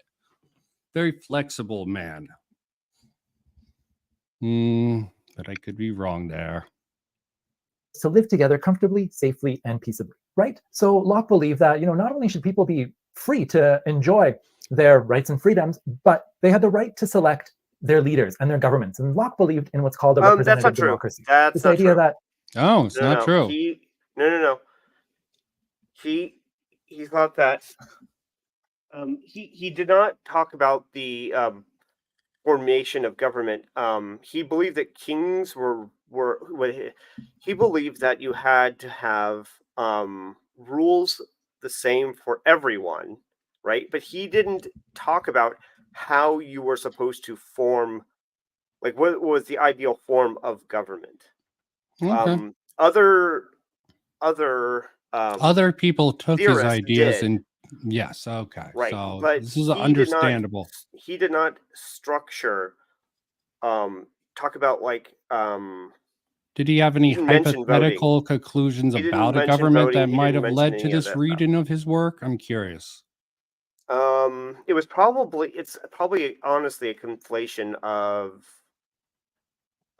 Rousseau, because Rousseau did go into the formation and structure of government very thoroughly, and this sounds much more simple or much closer to something Rousseau would have said.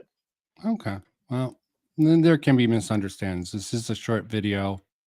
And I just wanted to get a a representative baseline for democracy. this. This idea that we select leaders to make laws on our behalf, knowing that we're rational, making rational decisions to select. So Locke never put forward representative democracy as idea? No. Or okay. I Fake mean, news. you could get that from his writing, but he didn't say this is how it's supposed to work. Okay. I mean, because he didn't believe in kings. He didn't believe in a kind of authoritarian state. He believed that the government, however it looked, needed to act a certain way. So you could theoretically, you could have some kind of king or a singular, a single position that embodied the legislative, judicial, and legislative powers in one person, but that person needed to act a certain way. okay. Well, glad I got you to come on for this so we can dispel ideas. Good leaders, and those leaders are going to act rationally to make good laws that are going to protect those freedoms of ours. Furthermore, Locke believed that if we felt that these leaders aren't acting in our interests anymore, we should have the power to overthrow those leaders.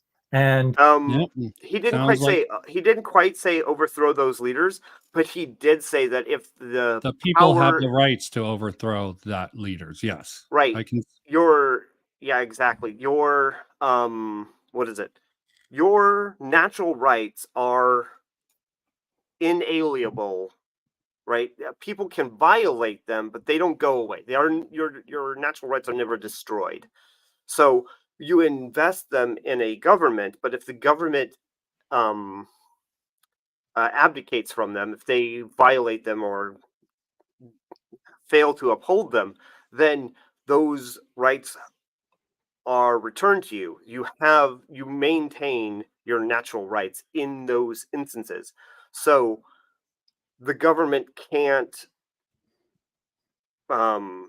Okay, let me ask you a quick question because it's related to this. So, do you think Locke would agree? Eudaimonia made a claim about all this assisted suicide programs that none of them were appearing in America, saying that liberalism would be for this, the concept of liberalism. No, Under at least Locke's sort of belief. under Locke, strictly no. Under Rousseau, maybe.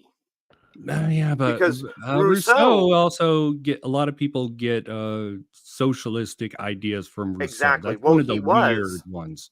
He was kind of this proto-socialist or socialist friendly, because he believed that you could make whatever kind of, like, he believed that you did have natural rights, but when you entered into a society, you threw away your natural rights, and your civil rights are whatever the country wants them to be, including the right for assisted medical suicide, on whatever kind of basis that the citizens want to agree to.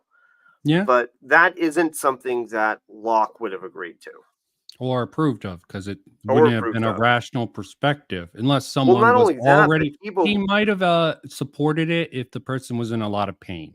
Okay, but that's a different instance. Yeah, that is kind of the catch, is like, if somebody is in the process of dying, can you help them die in a more dignified and less painful way? I mean, that's a different argument. Yeah, I agree. And the point of Locke not being for just general medically assisted suicide would be on the basis of life, is that he really wanted to protect three things: one, prosperity; two, life; and three, your property. Well, the property, And if you life, and justice. Those three things. And so with life, he needed an argument that was fashioned in a way that the king couldn't take it away. Okay, that's fair enough. And He was sort of forming it in a place with monarchy and the church rule, both Right. those in lockstep, I believe. So it would be very logical for him to frame it within a way that sort of would rebuke the monarchists or the theologues of that era. Right. And and so why it would be Right, even go ahead. more like unfair for eudaimonia or whatever to like frame it as Or any liberalism is okay post-liberals. with it. Well, like any flavor of it, there generally is a right to life in there. So it kind of depends what that actually means to each individual, like thinker in the liberalism or each flavor of it. But And it's often I very don't know, like nuanced and needs context for sure. to really make a framing around it. Yeah. Okay. This could come in the form of a revolution, but more commonly, we see this in the form of elections in our liberal democracies around the world.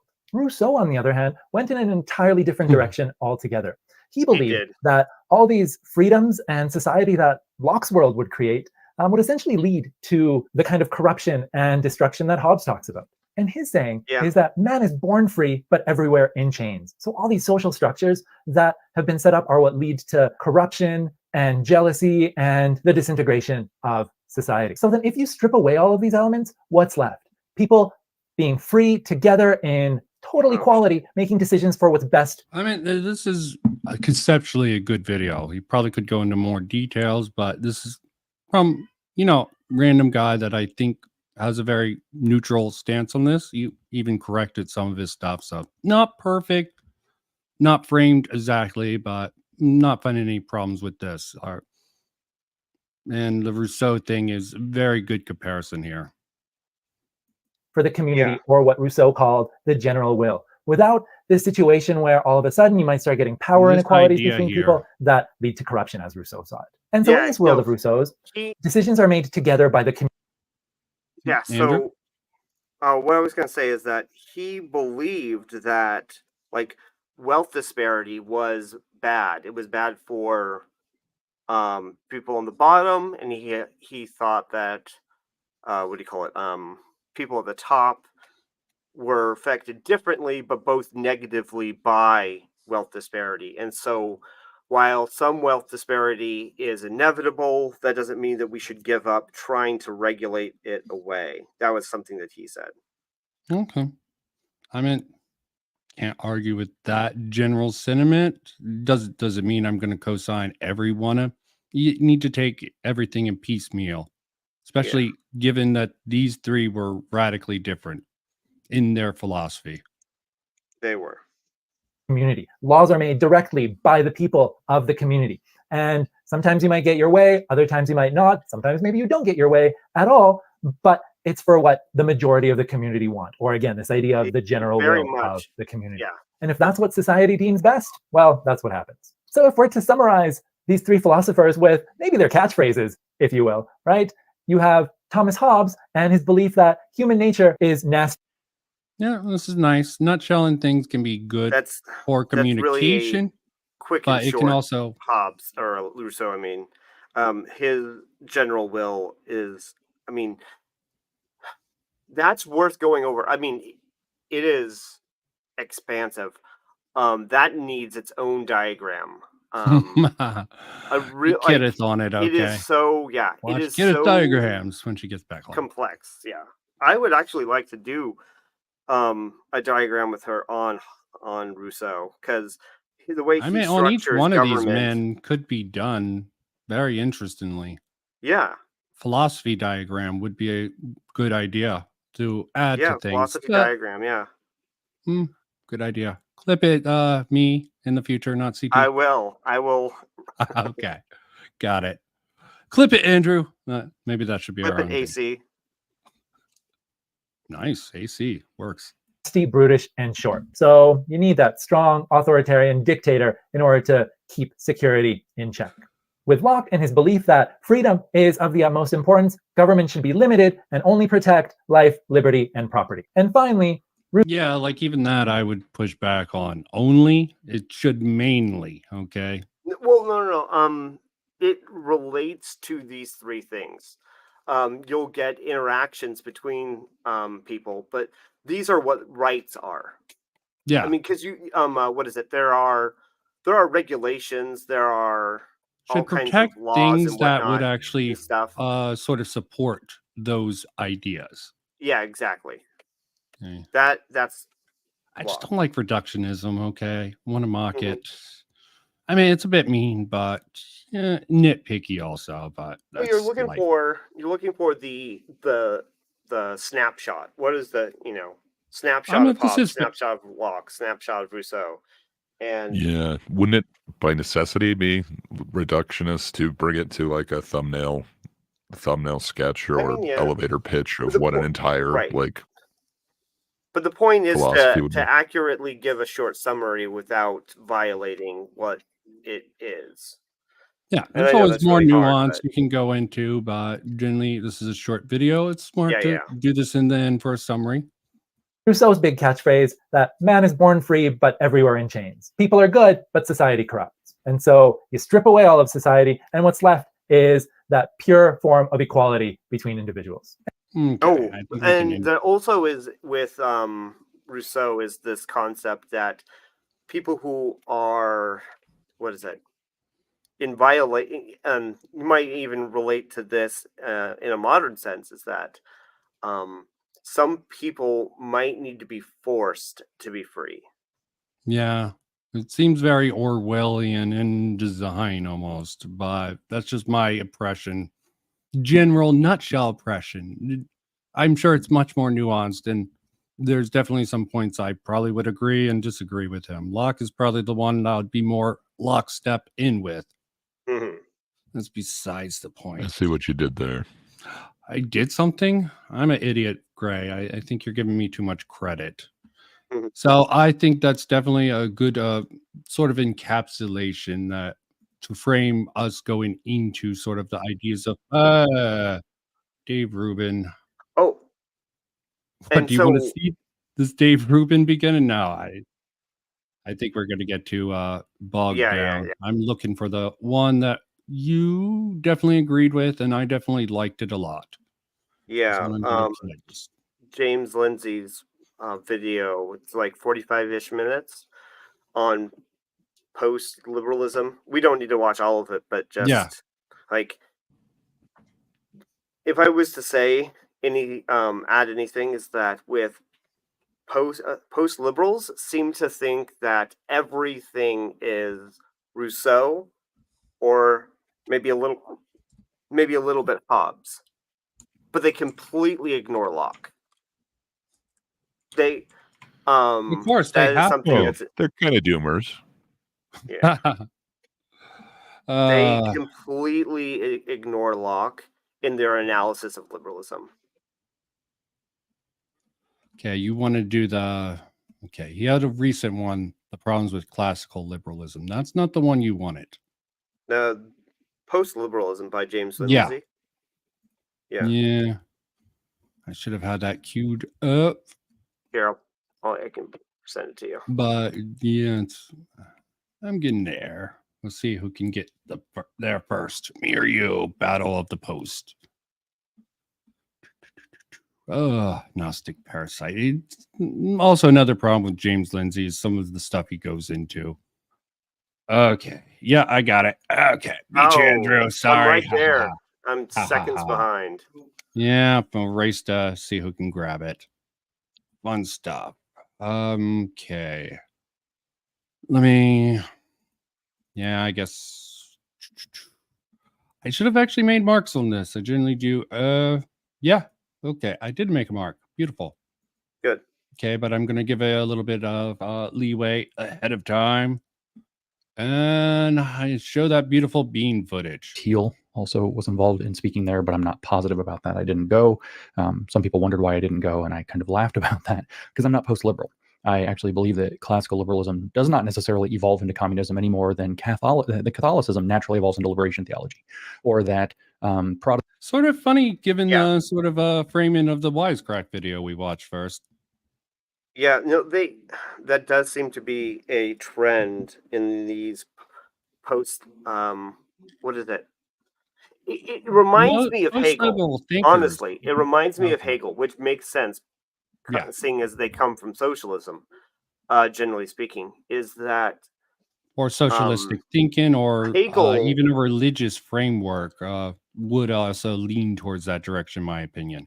They Hegel take their definitely- own beliefs of what is true and right, and they'll sort of transpose it on the ideas of liberalism when it's Mhm. completely tried to get out of that religious dogmatic thinker.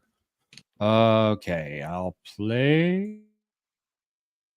Protestant theology naturally evolves into the social gospel, say of Walter Rauschenbusch, which was a precursor to the social justice movement in left-leaning Christianity, which most of the Baptists were until the revival in the 50s.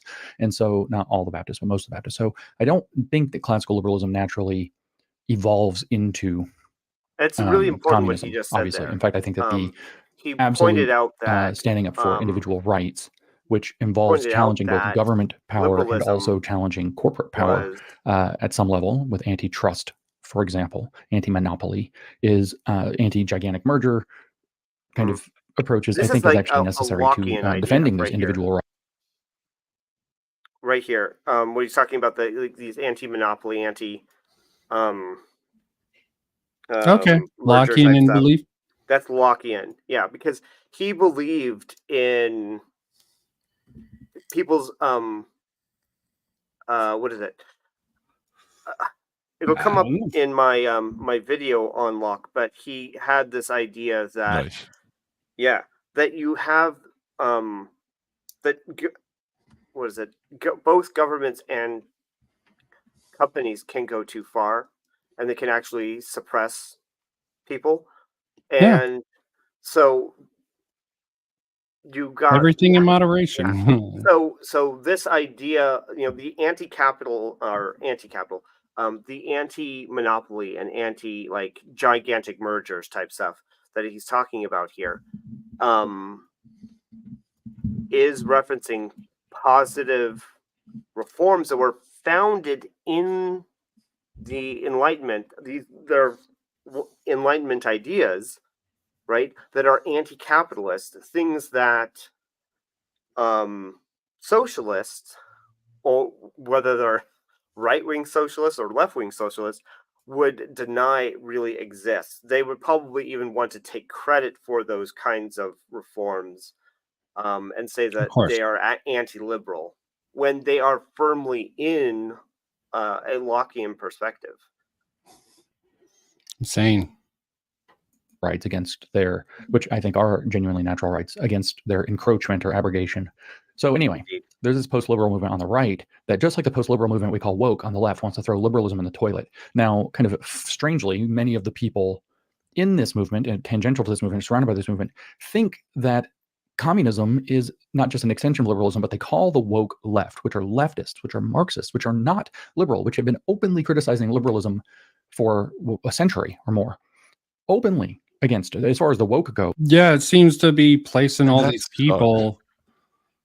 Gray, you have something to say on this? It sucks. Yeah, that we, like, as the US, conflated left and liberal for so long. Like I remember in the 90s, or I guess it would have been like 2000s, the whole like libtard thing. I don't know. It really sucks that there were all these people with very anti-liberal ideas that we just somehow conflated as liberals. Yeah, We used it's it the as some sort of reductionist shorthand. view of It's most really screwed us simple-minded over. thinkers, the binary thinking of most people. This is why I mainly advocate for a third position, no matter what, just a sort of space to sort of play in. And it should be regulated. But that space, I think that neutral sort of, I wouldn't even call it neutral or moderate, just a third sort of space to think in, to get out of that binary mindset. But yeah, people think in binaries a lot nowadays, and I think it's a trouble.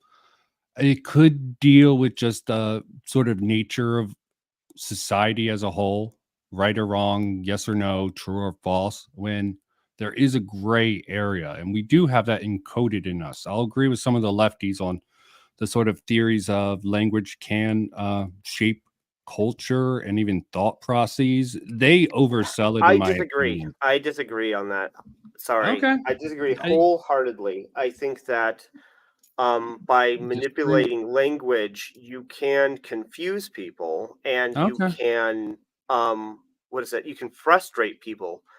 But that's when words are forgotten, when concepts are forgotten, they reemerge as new slang. Okay. Yeah, and sometimes that can be much worse. Like, I don't know. It can be taken There's in weird a lot of really directions. creative slurs. Yeah. Well, yeah. Well, there's slurs, but I mean, I just mean general slang for terms. I mean, gosh, I'm blanking right but now. I think that's where it leads. Like, if you cut off certain terms, like, people are still going to want to express the concept. Yeah, So I that's don't know one that you necessarily example. cut off a concept by cutting off a word. Yeah, but that's one example is when you're manipulating language, people will find creative ways of saying the same thing. But that's when they are knowledgeable about it enough to be that creative. But even when people don't know, when a word is kind of forgotten, I had an example when I originally formed this thought, but Well, I'm sorry for Yeah. sidetracking. Yeah, I mean, this I is just related to completely like different. This is newspeak. my own personal thought process on this. It just even the left and right thing, it's sort of derailing this, but it's a personal If you were belief to that my basic concept is like if you erased the word love and the concept would still exist. And this if you concept would erase the still word exist, and hate, people would still find exists. That people wouldn't would be my find argument. words. My argument would be for the sort of gray area where the love and hate relationship, which I think is actually really relevant given the sort of parasocial society we have. If you're we've seen it with a lot of content creators and fans of content creators. If they really like someone and they do something, they just turn like that love turns into vehement hate, it seems like. And there's a sort of a gray space between these two, all these binary left, right, love, hate, that I think isn't really explored in pretty much discourse nowadays. It's always optimum to take one position or the other. And liberalism I see liberalism as sort of trying to negotiate that sort of space. It shouldn't be considered right or left, just sort of trying to be the referee and trying to mitigate some of the more insane, even if some of the insane ideas might have a grain of truth. Ideas like It's the not platform, liberalism directly, right? but liberalism will siphon through it's it. the stage for the play, you Okay. know? And what they want is like, okay, so like the stage for the play, and the play can use mobile sets. You can make Like some of ones the out of Japanese like wood or whatever, and 3LB paint plays. them and move them around and stuff like that. But what they want is A fixed stage? a Well, fixed stage, yeah, like a set's made of stone, that like where the set is the stage, right? Where you can't move you can't move walls, you can't move, like, so you can only perform essentially like one play. it seems weird. I mean, it actually makes more sense to write with your metaphor to actually go through with that. But the left, it seems even weirder. It's like I like your metaphor, but it sort of falls flat for the left. It doesn't actually really, but it sort of does. You know what I mean? Your metaphor works It's better not for the right perfect. It's not post-liberalism. perfect. No But yeah, metaphor I is understand really, what but you're talking about. They want a fixed ideology that is true and solid and can last until the end of time. And I don't think with how people evolve, of course, the rightoids, the religious rightoids, a lot of them don't believe in evolution. I was gonna say, do you think they think that people evolve? No, That a could lot of be one rightoids probably portion of think the. that's just nonsense. Okay, I think it's oversold sometimes, but there is a element of that you can find even in people over our lifespan. People evolve personally overall, but yeah, sort of a side tangent of mine. So let's just play and get back on track. I mean, critical race theory was founded to critique the idea of liberal societies and law systems from an angle of race agitation. So they, for some reason, call the people who support this stuff because they're on the left liberals, when they're not liberals. We don't have liberals on college campuses. We have leftists. We have Marxists. We have communists. We have so-called democratic socialists who are identical with Marxists. These people are not liberals. They're openly illiberal. Even with James Lindsay here, I think he's overselling. There's a large majority of these people within colleges, but there are just normies, and some of them get radicalized, and some of them also keep their head down. Plenty of movements of rightoids pushing back. We have the recent thing of Gay resigning, which seems to be a victory, but leftists are trying to spin it to be a political thing, which is really weird to me. But I'm just I don't think clarifying. he's. Yeah, I don't think Yeah, he's saying that like every single person there is a leftist, Well, but these but that's ideas, how they're not a lot of people on the inherently left are liberal, going to they're see this. anti-liberal. A lot of I people are going to be like, suppose that's just not simply true. Okay. Yeah, it's not I technically true. So I well, wanted to make okay, that so if I clarification. was to, you know, say what I think he's saying, it's Okay. that the problem people on college campuses that the right are calling liberals aren't liberals, right? Yeah, I He's not agree. saying that Yeah. liberals don't exist on campus, but that the problem people that people are talking about are not liberals. Yeah. They keep I, saying like liberal snowflakes with the green hair, and it's like those aren't necessarily liberals or the I ideas will that agree with everyone is that fighting general against. sentiment. I probably think too much from an optics But I don't think angle and he's how using your like the enemy. broad cloth saying Yeah, I don't there's think, no but some liberals. people will Or- read it as that. That's Sure, my only statement there. it could have been phrased better, but For I sure. think that the sentiment holds. Okay. Yeah, the sentiment definitely holds. They have in most colleges, at least liberal arts colleges, like the post liberals, I see a lot of people coming from You mean Catholic illiberal arts? colleges. Probably why Mania, ShoeOnHead's partner, sort of push people to go to colleges. He probably does from a more Catholic based college. I haven't watched that video. So much of his videos just Openly anti-liberal, just like their counterparts on the right who mistakenly call them liberals. And I think that this is a symptom of a deeper straw manning, misunderstanding of liberalism. So I want to actually read a little bit. The point of this podcast is I'm going to read a little bit about this kind of post-liberal or anti-liberal stance. Okay. So for here, for example, it says liberalism rejects and stands, liberalism should have edited rejects some of this out. ideological advancement and stands for unprincipled peace, thus giving rise to a decadent Philistine attitude and bringing about political degeneration in certain units and individuals. Elite theory, it sounds like to me. It's Or at similar, least but pushing people in that direction. it's a bit different. Okay. Liberalism manifests itself in various ways. So let's hear if this sounds like a straw man. To let things slide for the sake of peace and friendship when the friend has clearly gone wrong, and refrain from principled argument because he's an old acquaintance, a fellow townsman, a schoolmate, a close friend, a loved one, an old colleague, or subordinate. Or to touch the matter lightly instead of going into it thoroughly so as to keep them on good terms. The result of that is both the organization and the individual are harmed, and this is one type of liberalism. This almost See, sounds like the expectation of low bigotry, that you giving your friend a pass bigotry of for low doing expectations. You mean? Almost. Yeah. It's worse if I don't want to blow it, but he's going somewhere with this. Yeah, no, Yeah, it's I great. know. But I just I wanted would to say point that out that. this kind of thing isn't necessarily liberalism. No. It's something that liberalism can Well, he was lead saying a to. flavor. Right. Well, no, okay, because here's the thing, is that you have people who are, what do you call it? You have people, when you have the same rules for everyone has to have the same rules, everyone has rights, and you can't violate their rights, then this civility and live and let live attitude becomes an advantage in society. It's something that emerges from liberalism, I would say, Yeah. or at least American liberalism, but it's not inherent to it. It's not a core tenet necessarily. So yeah. Okay. Yeah, I would agree that sort of a instillment of civility can be pragmatic among people within their own group.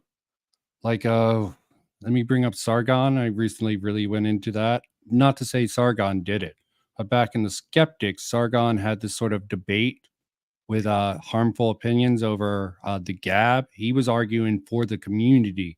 You want to keep the community, and harmful opinions was considered a skeptic, but he was an individual within it. And he's like, no, this app here shouldn't be promoted uncritically. That sort of idea there. Okay, some people are willing to call out people that they generally would agree with, while others try to keep that civility, like Sargon did in that instance. Just using this as an example of what Lindsay's talking about. I think it's a good example with someone who's He's doing a quote from somebody who's Yeah, taking from a very post-liberal biased perspective. Anyway, so Yeah. someone who is definitely not liberal and has come away with ideas that are different from liberalism. Certainly. Let's go. yeah. So actually, taking into account other aspects of your relationship and not constantly having the argument about the common good is one type of liberalism. So not holding everybody to kind of a moral standard that you think is the one right moral standard for the common good is one type of liberalism. Even if they're your friend or family, keeping the peace, keeping the relationship, whatever. That's apparently a form of liberalism. To indulge in irresponsible criticism in private instead of actively putting forward one's suggestions to the organization. To say nothing to people to their faces, but to gossip behind their backs, or to say nothing at a meeting, but to gossip afterwards, to show no regard at all for the principles of collective life, but to follow one's own inclination. This is a second type of liberalism. To let things drift if to let things drift if they do not affect one personally, to say as little as possible while knowing perfectly well what is wrong, to be worldly wise and play safe, and seek only to avoid blame. This is a third type of liberalism. Again, these are all straw men that definitely sound to be a reductionist view of liberalism that I don't think they're pulling this out of wherever their own personal experiences. It would have to be because this is the straw man of liberalism that from the post-liberals. And I can see how It this is an could be a attempted convincing one. argument. Yeah, I mean, I guess I don't know. I guess it could be personal liberty to do these things, but I don't think they're any part of liberalism. Like, I don't think anyone has Well, there's ever definitely used a those as grain examples of of liberalism. liberalism that can be found in it. But yeah, I agree with you overall. I think that these don't come from the foundational thinkers. These just seem to be, I don't know what I'm really even talking about. They're quirks of Yeah. society. Quirks of society. Really. that- Yeah. They're 'Cause- not core tenets. These are quirks. These are things that observations that are noted. And the post-liberals And I tend to think you do get this a these lot. in different ones. Yeah, just wanted to clarify since I went off on such a large tangent for anyone watching this. Not to obey commandments, enough. but to give pride of place to one's own opinions, to demand special consideration from the organization, but to reject its discipline. This is a fourth type of liberalism. To indulge in personal attacks, pick quarrels, vent personal spite, or seek revenge with brothers, instead of entering into an argument and struggling against incorrect views for the sake of unity or progress or getting the work done properly. This is a fifth type of liberalism. Does this sound like they're characterizing classical liberalism, the idea that you have individual rights, the big purpose of a state is to be as minimal as possible and to secure those rights against tyranny? To hear incorrect views without rebutting them, and even to hear counter-revolutionary remarks without reporting them, but instead to take them calmly as if nothing has happened. This is a sixth type of liberalism. Yikes. To be among the masses. Yeah. Did James Lindsay insert his own opinion in that real quick and go No. back and okay, this was all. It'll come. Perhaps It'll the be clear. yikes was his opinion. Yeah. But Okay. Yeah. I mean, yeah. it's, So a little it's sort bit, of but, unclear. I mean, a little bit more. I'm just critiquing his video. yeah. the- He's Well, trying he to do admit- some he here. You'll get it admits in just a that he second. made a little mistake. okay. You'll see it. Okay. Yeah. You watched it recently. I watched it a couple of days, maybe a week ago. Who knows? And fail to conduct propaganda and agitation, or speak at meetings, or conduct investigations and inquiries among them, and instead to be indifferent to them and show no concern for their well-being, forgetting that one is a communist and behaving as if one were an ordinary non-communist. This is the seventh type of liberalism. And so now the jig is up. That's how far we get. So I'm actually not reading something from a post-liberal right-winger, and maybe some of it didn't quite fit because I didn't actually try to adapt it beforehand. I just was kind of winging it and screwed up a few times. Yeah. Okay. Yeah. He admitted he did his sort of grievance study thing to bait and switch here, I guess. But it definitely does sound like something a post-liberal would say. Yeah, and that's the point: is that communism is not liberalism. Wow. Definitely It's not. not. It's not an outgrowth. It's in opposition to it. Both Marxism in its core and the sort of criticism and When the you get- adaptation yeah. of critical theory definitely is both a liberal, but they take different methods. Yeah. With what do you call it? With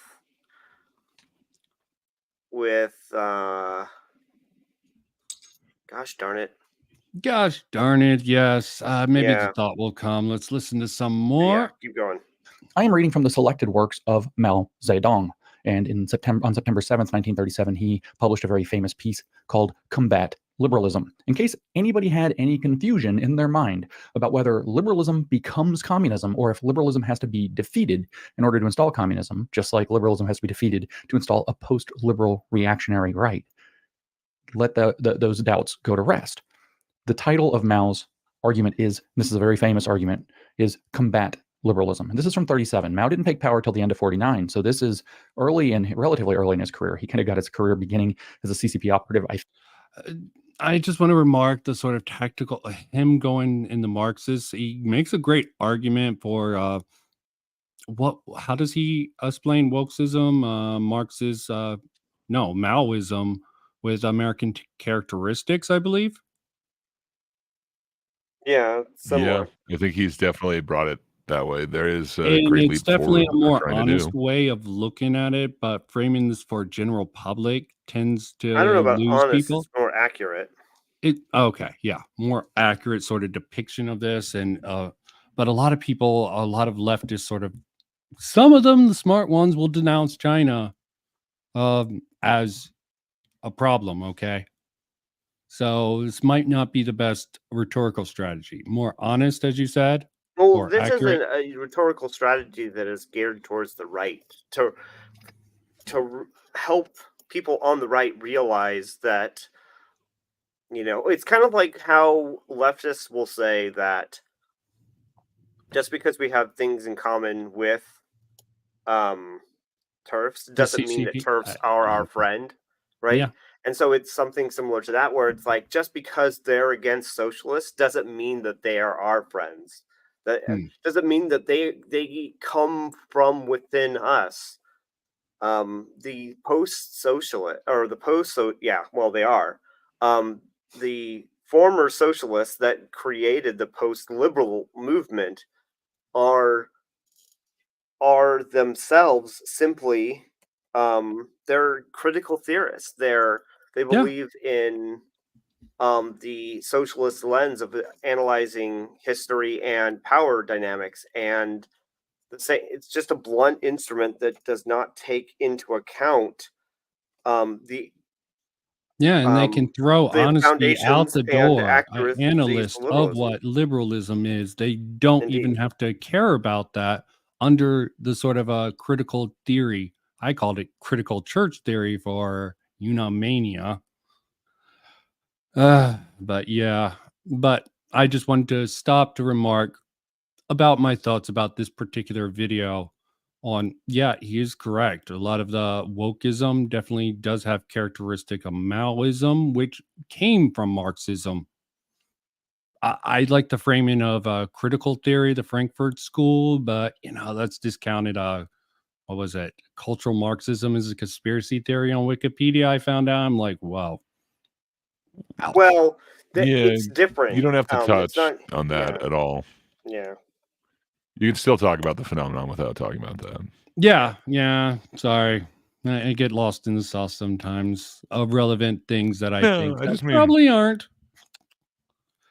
Because I look at sort of language also. I'm probably a little bit too tuned towards that. But all the overlap in ideas that I'm trying to bring together and a lot of things that I do, you need to streamlining things, having a unified message is smart. And being honest or accurate, as James is probably the better method.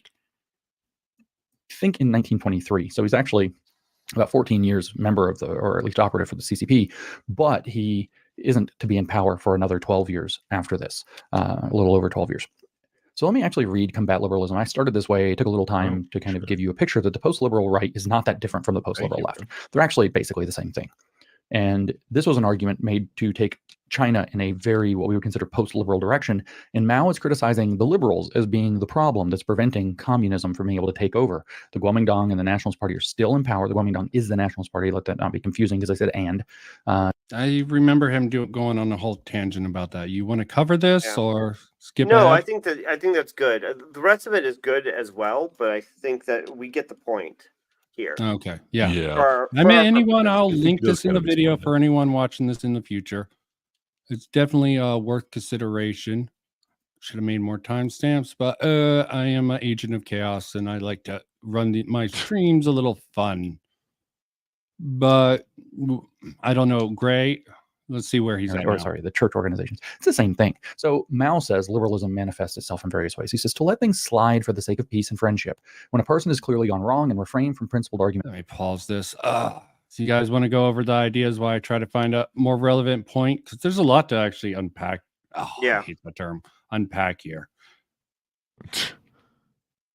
Okay. Yeah. Okay. So, just us boys. I'll look at the next relevant point I can midstream. But yeah, go Andrew.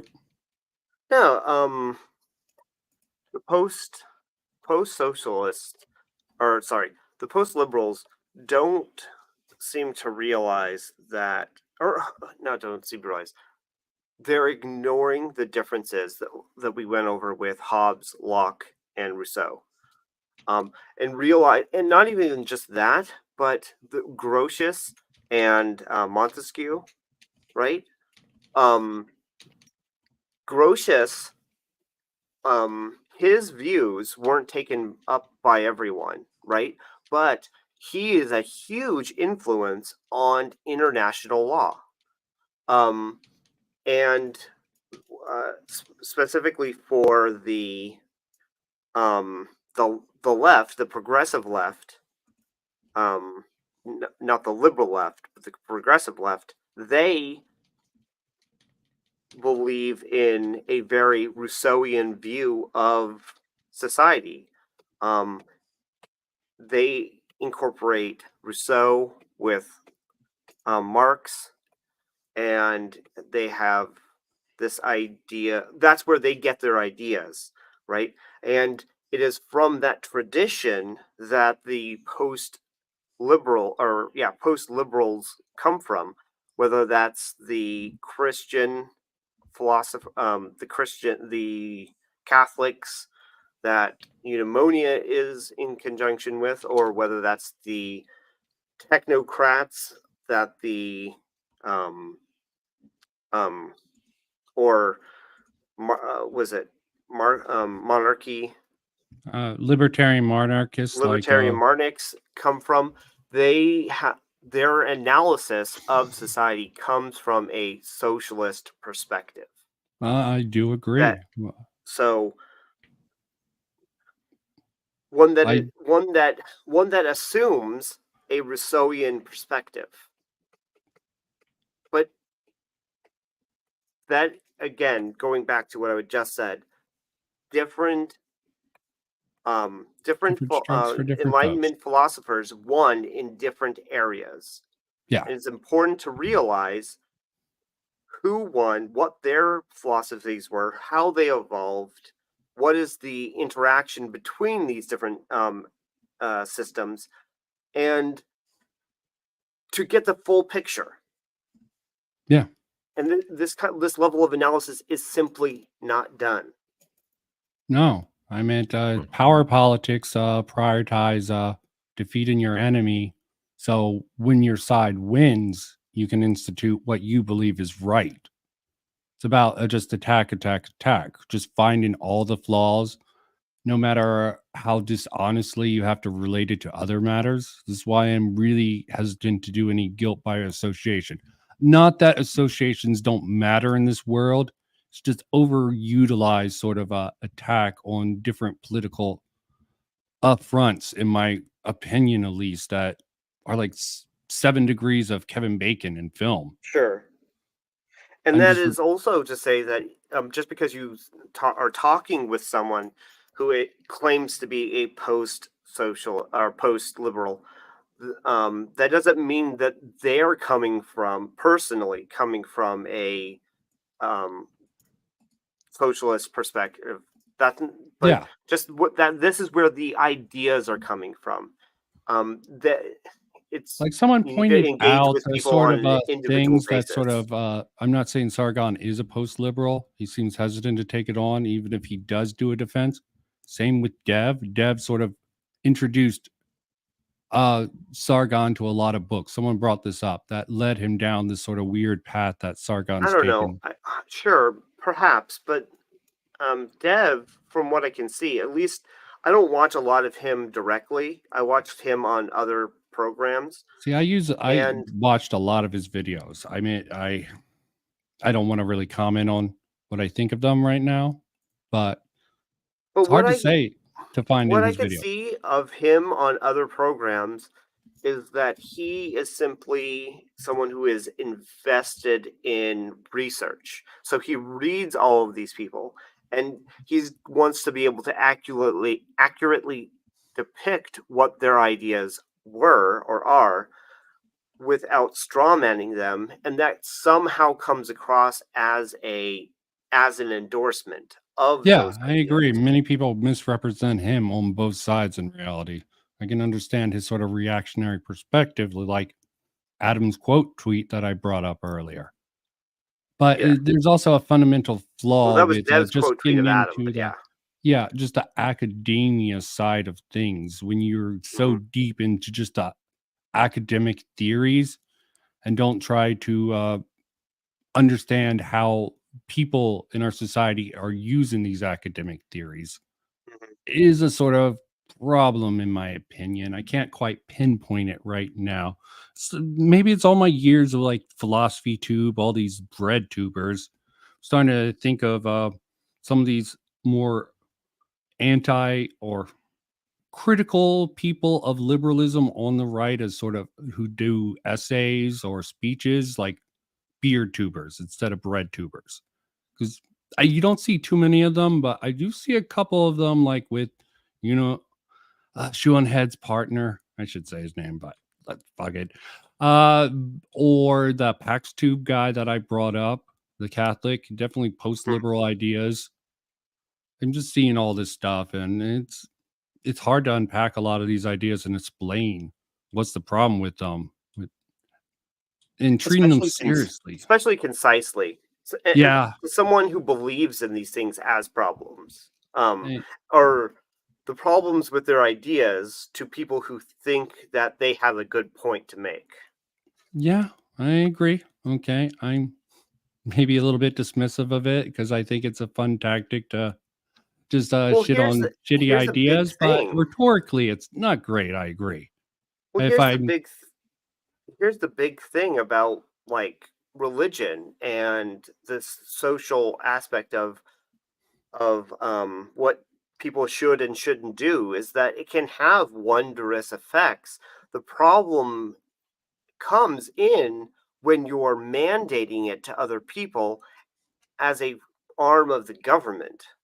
yeah, and I really don't like the people who just move on like these are self-evident truths without any of that sort of being backed up by any rational arguments. Just stating things right out.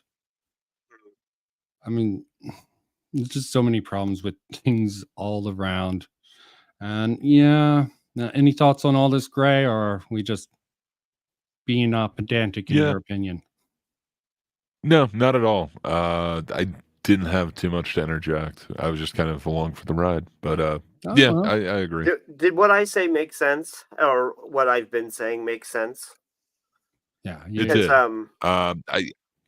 I don't think everyone's going into that much detail is the thing. It's kind of easier to straw yeah. man the other side. But Yeah. And yeah, James Lindsay I brought it up. And are they doing it because I might be a little bit too suspicious of these post liberals because they seem to use the critical theorist idea that, or probably the more modern, no bad tactics, only bad targets. Well, I think But that part of it is that socialists, whether it's foundational, that they read Rousseau, or just Rousseauian ideas are attractive and therefore they incorporate them. Either way, that it's a part of that dialogue and tradition. And so what ends up happening is that um, they come away from socialism, or when other people are, or when they are communicating their ideas about liberalism, they only see it from their past experience, right? So yeah, they're I will not, agree from their yeah, they're not, individual perspectives, which you can make an argument is sort of a idealistically liberal in reality, but I don't think it is. I mean, yeah, I don't think they that they're assert intentional. their individual experience, like Sure, critical theorist tends to branch out and have right, large little subsets like critical race theory focused on just race or right. just So, feminism. And it's just so my point I was just going to say is that my point is that they're not ignoring Locke on purpose. They are just more familiar with Rousseau. So that's why liberalism to them is Rousseau. okay. That's a fair reading of it. I just wish I could treat them as good faith actors, and I personally don't see it in some of their actions, but maybe I'm misreading some stuff like ShoeOnHead's boy toy. But there is a certain perspective of comedy that I believe is a mitigating force or a critiquing form. Like with my video, I keep on shifting his sort of name and making the association there. My implicit, the underlying criticism within the satirical piece is that he's leaning hard on Shoe for a lot of his content instead of letting Possibly, his but he has a ideas sort of. history. But he has a history, or a history. He has he went to college and did philosophy in college. I don't know if he specialized in it, but he definitely took a lot of courses in it. So, I mean, I'm not saying that his interactions with Shu aren't influencing him, but he has a base. That's why I keep wondering if he's doing it intentionally, him specifically, because theoretically, if he studied Locke, he should know better. But maybe he just doesn't remember it. He didn't do a deep dive. Or it's not convenient to his narrative he's trying to spin. I mean, I have my 4D rules. Dishonest.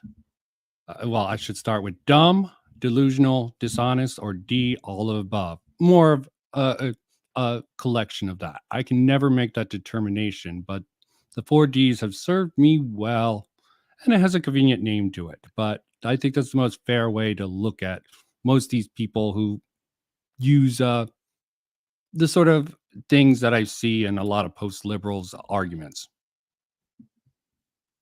But I found a good place. I made a few timestamps for convenience that we can stop and discuss. And sorry to cut you guys out. I'm a horrible human being. Don't judge me too harshly for my horribleness. I will accept that. I don't like also moralistic arguments that, and a lot of the frame in both post-liberals on the right and left is very skewed in morals, which fundamentally just irks funny. me. Okay, I like I like using ethical framework to sort of abstract morals, but I can understand why other people can't do it. There's a lot of things like even the Church of Satan. I can see why they take a knee-jerk reaction to that. But I try to divorce myself from my innate instinct to just be like, yeah, Church of Satan's obviously evil, and look into the facts and rationally pick apart. I think that's a more liberalistic. Can't just say liberal nowadays. You have to say liberalistic or variation to distinguish sort of how you're coming at it apart from what people call liberals on the left. Sure. It's weapon of active ideological struggle that he's talking about. He considers that to be a form of liberalism. So with regard to the post-liberal right, which has no power right now, you can imagine where they're going to go since they have the same mindset. There will be no friendships that aren't touched by the pressure of the ideological demands. There will be no relationships, no, what do we have? Acquaintances, townsmen, schoolmate, close friend, loved one, old colleague, or old subordinate. You're going to have to call out everybody in your life, one way or the other, woke or post-liberal, woke or this post-liberal right. It's the same thing because they consider the idea that you might prioritize keeping the peace, having a good relationship with people, not making everything political. I mean, what he's saying here definitely seems like a horror story and definitely something I wouldn't want. I don't know if he's exactly correct in this. Well, it's from what do you call it? It's from the book that he was talking about, Mao. So Mao was talking about how you have a struggle session. You need to confront people directly and in public. You don't. And I don't think it's going to map onto some of the post-liberalistic thinkers out there on the internet nowadays. I mean, not to the same extent. You remember the list of banning? Mm-hmm. Yeah, for that particular thing, I'm talking about the performative aspect of someone like Sargon or ShoeOnHead's partner, when how he acts on Twitter, how he acts online. He plays it up with he even had a little tweet calling James Lindsay an idiot. He's like, your liberalism let us do this. Then at the end he put, he's an atheist, by the way. Such a snarky little thing. How he sort of interacts with Shoe and Twitter sometimes, almost performative, and it just seems odd. Didn't he recently say that about? I thought he said he was Catholic. Yeah, all the post-liberals of the sort of Substack or whatever website. Did he call James Lindsay an atheist? Is that what the point was? He said liberalism. Yeah, because he made it sound like he was. I don't know. I was confused. I thought that maybe he was saying that he himself was an atheist, but that didn't make sense. No, he was calling James Lindsay. It's like a shot in the dark.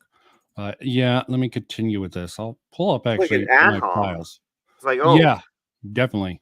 Either an ad hom or like what is it? At least from his political perspective, yes. Yeah, it's weird.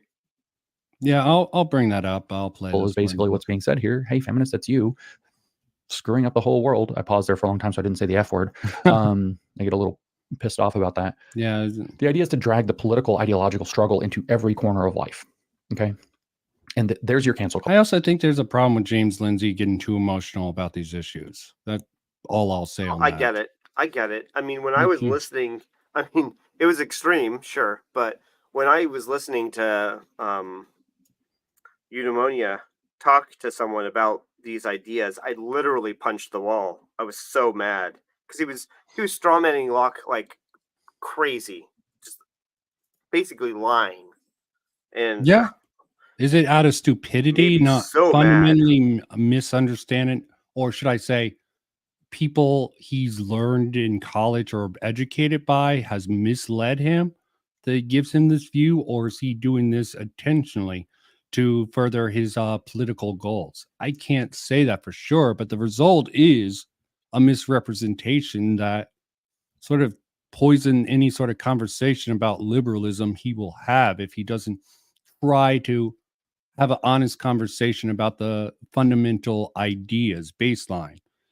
And after all the stuff I'm doing, I'm really questioning sort of the baseline beliefs that a lot of discourse online, political, cultural, is based on from a baseline and working my way up. Like if this is fundamentally broken, everything after it's just going to be horrible afterwards. Just my thoughts on the matter. But I try to keep my emotions out of it and analyze. But probably in some of my videos, I add emotion, for a performative effect. And that might skew the audience's reading of what I'm trying to say. You got to keep a couple of different things in mind in content creation, especially in the political space, I think. Any thoughts on that particular matter or move on? I'm thinking move you on. said it well. Yeah. Okay. Culture. There's your call out culture of the left. Nobody ever gets a moment's peace. Nobody ever gets to be quote unquote wrong according to the ideology for the sake of the relationship. Then he says to indulge in irresponsible criticism in private instead of actively putting forward one's suggestions to the organization. So don't talk to your friend who you think is doing something wrong privately, rat him out to an institution. Isn't that what we see from the woke, these two things? Well, this is post-liberalism. To say nothing to people to their faces, but to gossip behind their backs. Now, not necessarily a big fan of gossip, but anyway. Or to say nothing at a meeting, but gossip afterwards. To show no regard. Well, pause here. Because when you're at the meeting, there's a power structure for real, and your prospects are under some threat. So sometimes it's not exactly the great thing. But here we have bring your whole self to work. We have this whole artifice of the woke thing. We're going to bring the values of the woke movement into everything, and we're going to struggle people. If they don't get along then with it, then that's a problem. And when the power structure starts to tip, when you start to see the institution bend the knee, as we see with the universities, for example, most workplaces, this actually works. Okay. Yeah, I was about to you stop can it there. definitely, yeah. That's Well, sort you of can a definitely sort of see dated this sort now. of thing. Yeah, you can definitely see this sort of thing with cancel culture. I think it's because, of the moral busybodies. They really worry about what other people are doing. And they showing no can't- regard at all for the Yeah, they can't somehow other people doing other things, living a life that is different from them, offends their moral sensibilities. Yeah, So this they've is why gotta I silence really them. hate the moral arguments that I hear coming out of the right or left. I frame things in a more ethical framework and trying to Mhm. understand the root. But sometimes it's not always effective. That's why I like comedy as a tool. Sorry, Gray. I probably misuse comedy all the time for my own amusement. So It's I hope okay. that Not doesn't all of us offend you too understand it. harshly. It's not about understanding. It's about creative writing. I'm more of a writing guy. Okay, so I like when I sit down and write a script, I think about many different things, and yeah, maybe it won't come off as honest completely, but I'm trying to make a point with sort of the points I bring up and the comedy that might be over people's heads, and I think comedy as Yeah, a that's critiquing just over everyone's style head. has sort of lost relevance. It's all just nothing, just pure nonsense comedy. Another thing I hate about the postmodernist movement is the interpretation scheme and not actually having a sort of thought process in your sort of writing. It's supposed to be writing that's supposed to be interpreted by an audience. I mean, sure, you can have writing that can be interpreted differently, but you should go in mind thinking about something. And I got off on a tangent. Sorry. Well, they're definitely like more, like I was saying before, like moral busybodies that worry about what do you Yes, call it? well, you're here, of course, to call me out, man. No comment. Yeah. So that's they're yeah. Sorry. It's But fine. they can't let people say the wrong thing. And Yeah. that seems to be like the thread between the left and the right. Yeah, I definitely need to communicate that, Will. Okay. I try to do it with sort of touchstones, like using a title like ShoeOnHead. But just calling him different names. I thought that would be obvious, and I put it in the description. But It you can know, also come off as mean. yeah, it can come off as mean, but I pick it up from Yahtzee. That was something I learned from Yahtzee Croshaw, just sort of playing with the title and sort of, Sure, you're emulating the Yahtzees now. yeah, Yahtzee Yahoos. Okay. I still have a lot to learn of how to work comedy and satirical material into it. And I don't claim to be perfect. This is why I like to, for transparency, I'm going to start matching some of my ideas, more satirical ideas in my videos with streams, maybe by myself, maybe with people to hold me to my Okay. feet to the fire. But we're getting off topic. Thank you, Will, though. Thank you, Will. Any No, thoughts he's on that? not Will. His channel is Will Yeah, Screedia. He's Charles. Charles. Sorry, I keep calling him Will. Will of Screedia. I keep also I mean, I at have a least friend that's in called his Will. channel name somewhere. Yeah. Unlike some of the other fun I'm names sure you he come gets up it with. all the time. Yeah, I also name people. I don't like to pronoun them, as I use the term he, him, altar boy, choir boy. I also thought that would be a tip off in my video, just to have the stupid start. But you know what? Who knows if they don't get it or Well, not? it's like, what is it, Poe's Law?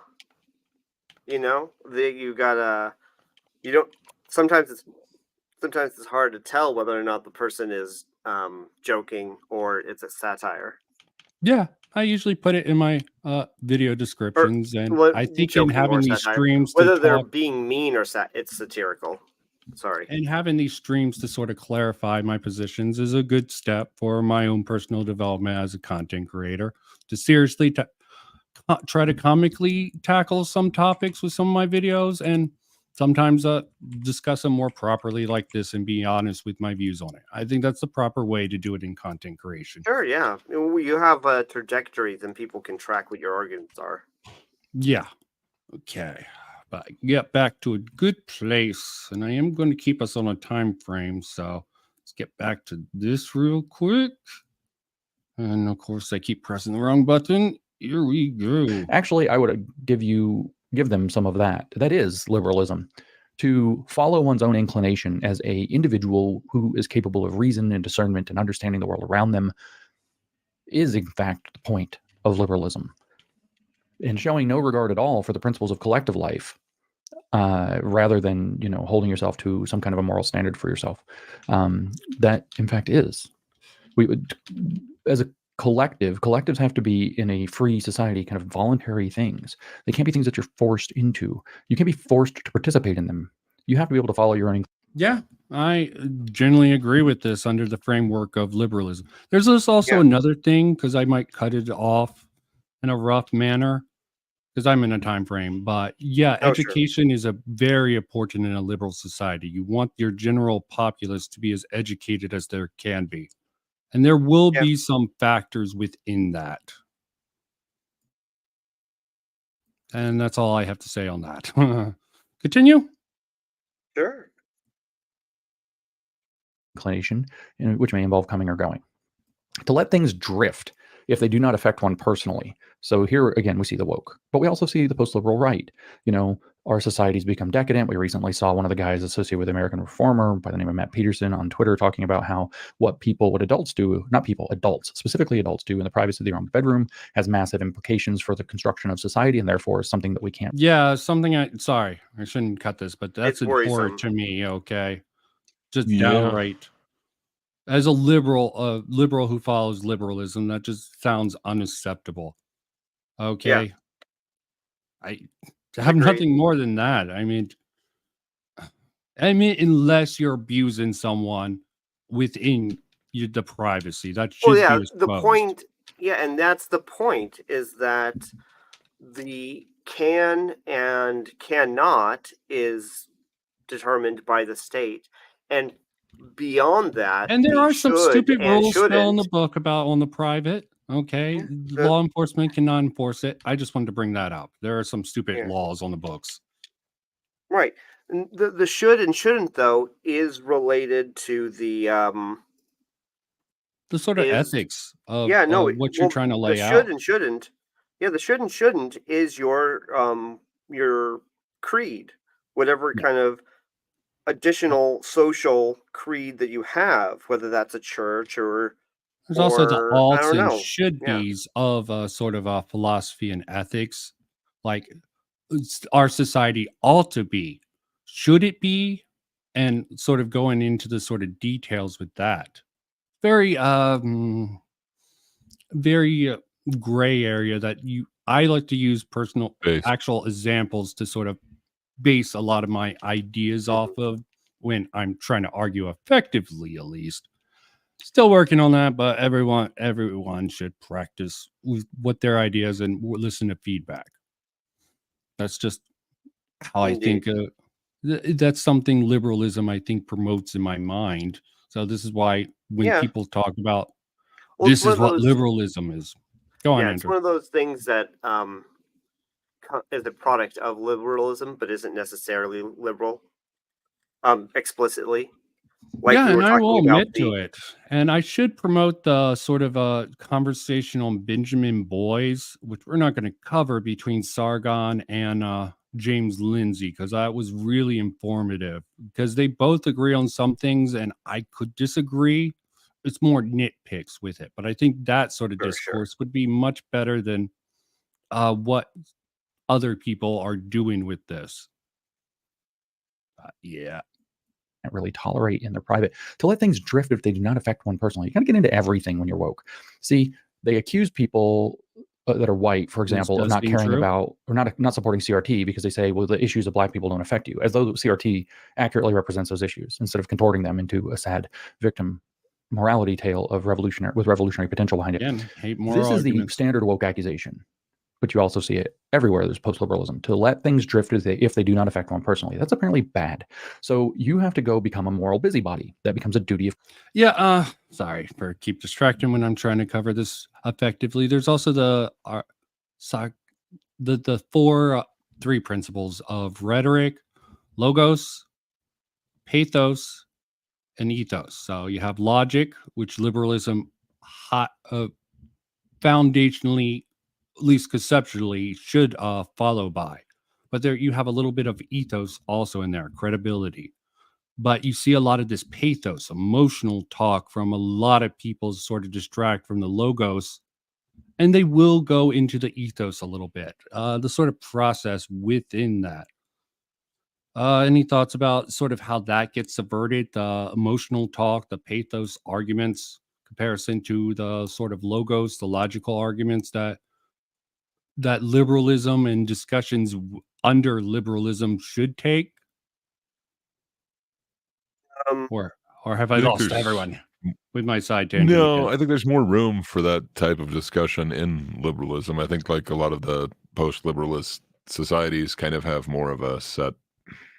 Yeah, I'm what's not going to acceptable argue and what against the isn't. pathos arguments. They have their time and place, but I'd like to root my arguments in logic, okay?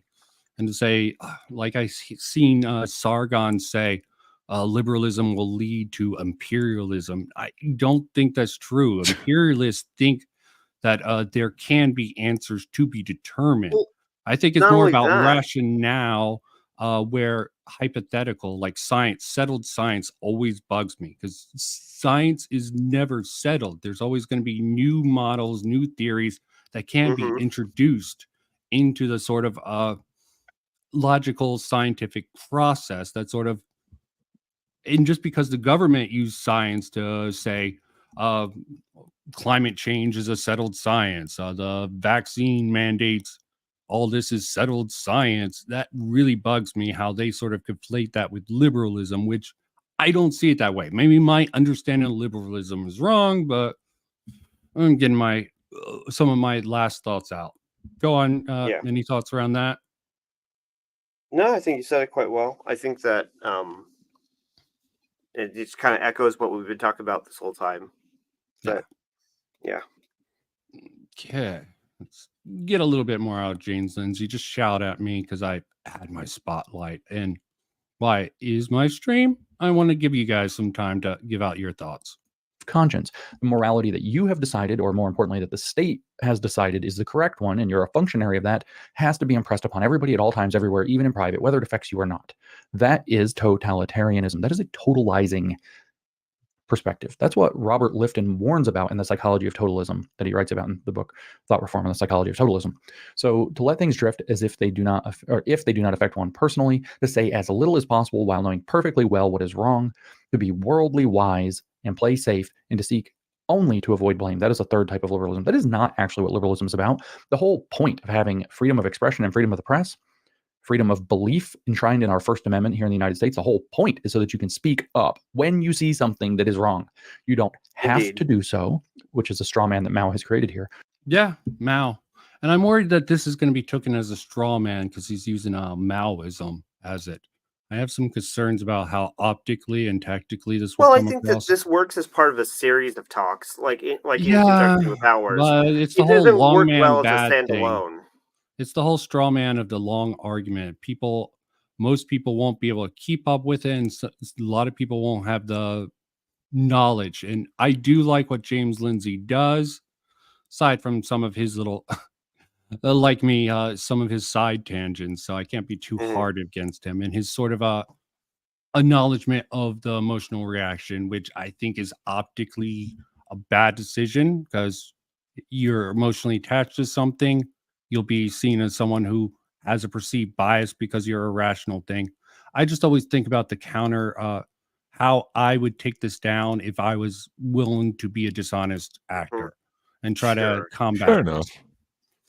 I think he's got a certain amount of showmanship to this. I think it's kind of awesome where he's, kind of juxtaposing today's like right post-liberalism with, Mao's post-liberalism from 80 years ago, talking about what it will lead to. I don't know. It's a certain way of kind of presenting this. And then he does go into the right as well. He kind of at the beginning does, but he goes back into it at some point. But yeah, it's not just about Mao, but I can understand, certain people would take it that way. And which straw man? Yeah, his, you have to use the right arguments for the right people. What's good about this is that you have to have your audience in mind when talking. Yeah, if you're using this argument against somebody on the left, it's gonna bounce off it. Nobody's gonna hear anything. But what works well with the right is that they already don't like Mao. Yeah. So that's why him using Mao as an example works or theoretically at could a work higher so well. level. I would agree with you, but from the common right-old perspective, it's not truly effective. At a higher level, I agree. It works very well among people of a higher intelligence and a higher understanding, but at a baseline level, it's a little bit hard to get through this and want to continue with this if you're just going into this. You know what I mean with that? Sure. Sorry, Gal. Possibly. You can go back on it. But yeah. Saying that that's what liberalism really is not doing it unless it affects you personally. It is, in fact, the ability to speak up when something is going wrong that is enshrined in our First Amendment. That is literally the purpose, part of the purpose, the political purpose of liberal attitudes, to be worldly wise and play safe and seek only to avoid blame. Very few responsible people do this. Liberalism is not to be conflated correctly with what weak, sorry, kind of pathetic, self-serving people do within liberal systems. But this is the straw man. He says not to obey orders, but to give pride of place to one's own opinions. Yeah, that's what's good exactly the here point of also- liberalism, Mal. That is correct. What's good here also is to acknowledge that whether it's on purpose or just a happy accident, is that liberalism allows for different types of people to exist all within it. So it allows for saints. It allows for your people who just want to get through day to day and keep their nose down, their nose out of other people's business, and they just do things. It also allows for bad actors, certainly, but it allows for these different modes of life to exist within it. Whereas with the system that he's describing, that Mao is describing, is only allows for essentially saints or heroes. That if you're not, you always have to be going above and beyond in the system in order to be a regular member of the system.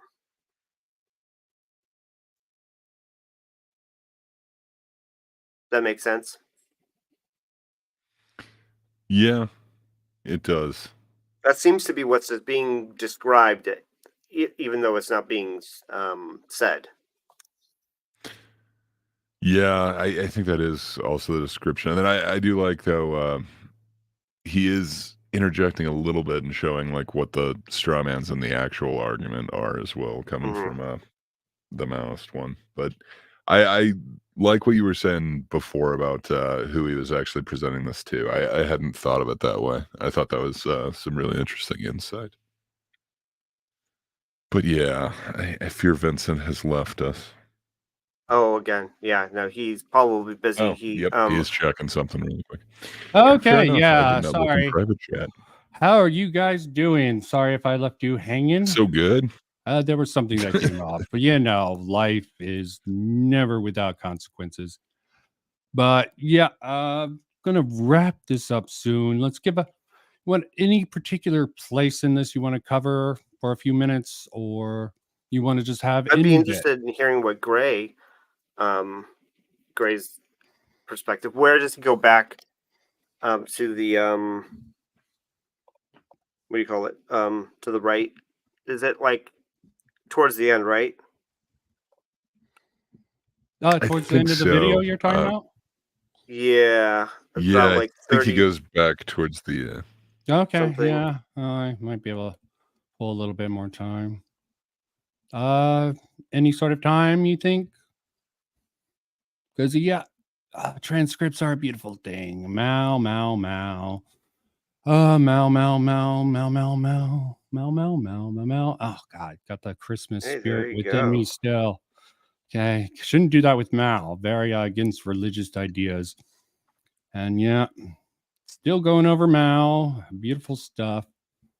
It's towards the end. Yeah. So Let's just give let's go with this. Lucky and organizational liberalism.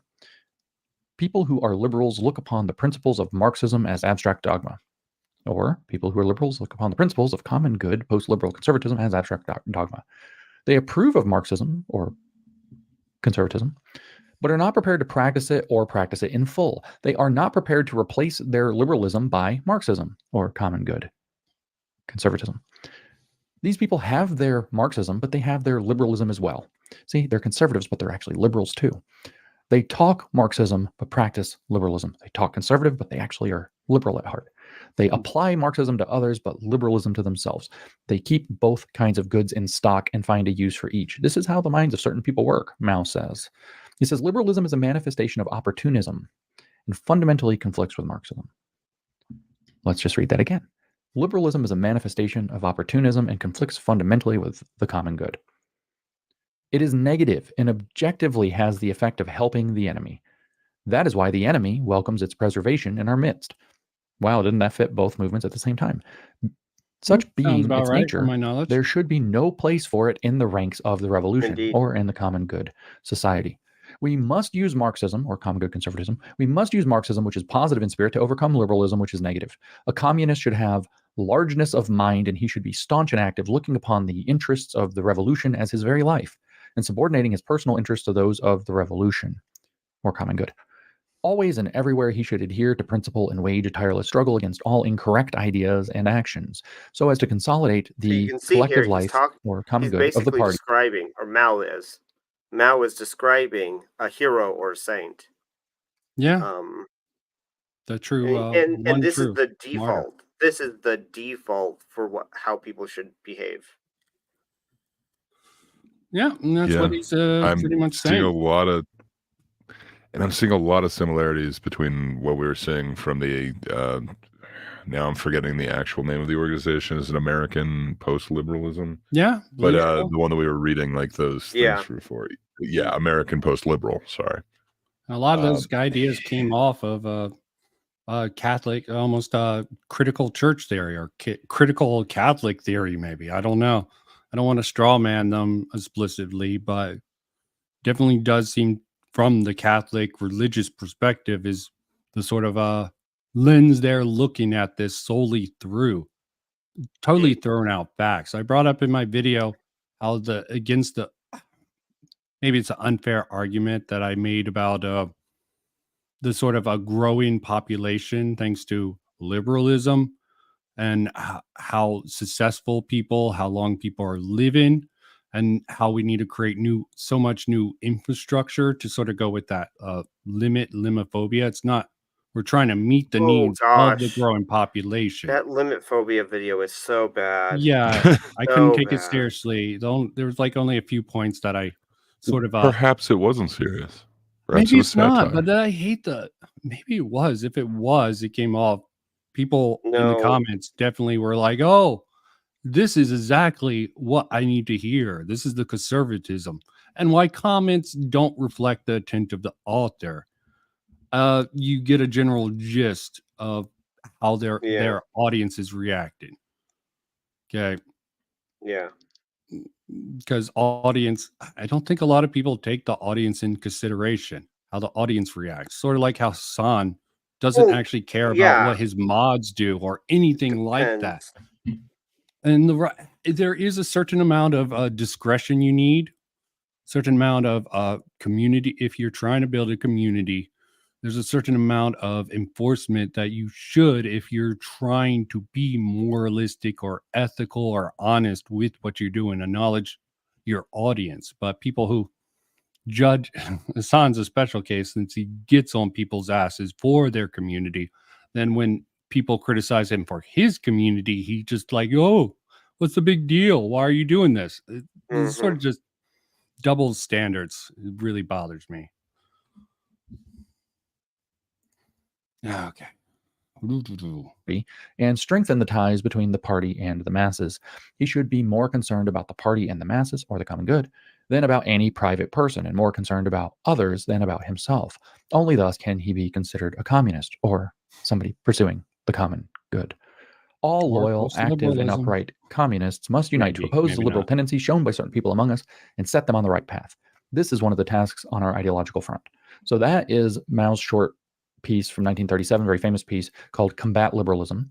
And I wanted to share it with you so that, first of all, you understand that the woke, who are the ideological inheritors of Maoism, they are Western Maoists, work this way exactly. And you probably could have Or seen that very close clearly, enough. even if I didn't point to it. You can see all the seeds, or many of the seeds, of woke behavior, not the specifics, but the Okay. general program written there in Mao Zedong. But the problem is you can also he's see exactly the clarifying that. mentality of the common good post-liberal right that wishes to try to be its only possible remedy. So by throwing away the thing that the communists want to throw away, by destroying the thing the woke need to destroy, the common good right thinks it's going to save the day, rather than what it's going to actually do, which is at best, it might just get defeated or caught up in like Charlottesville 2.0 and used to vastly discredit and clamp down on civil liberties, especially of conservatives or people who are identified as or coded as conservative, whether they identify that way or not, whether they think that way. Oh, I Yeah, hate the rules coding. can go both ways.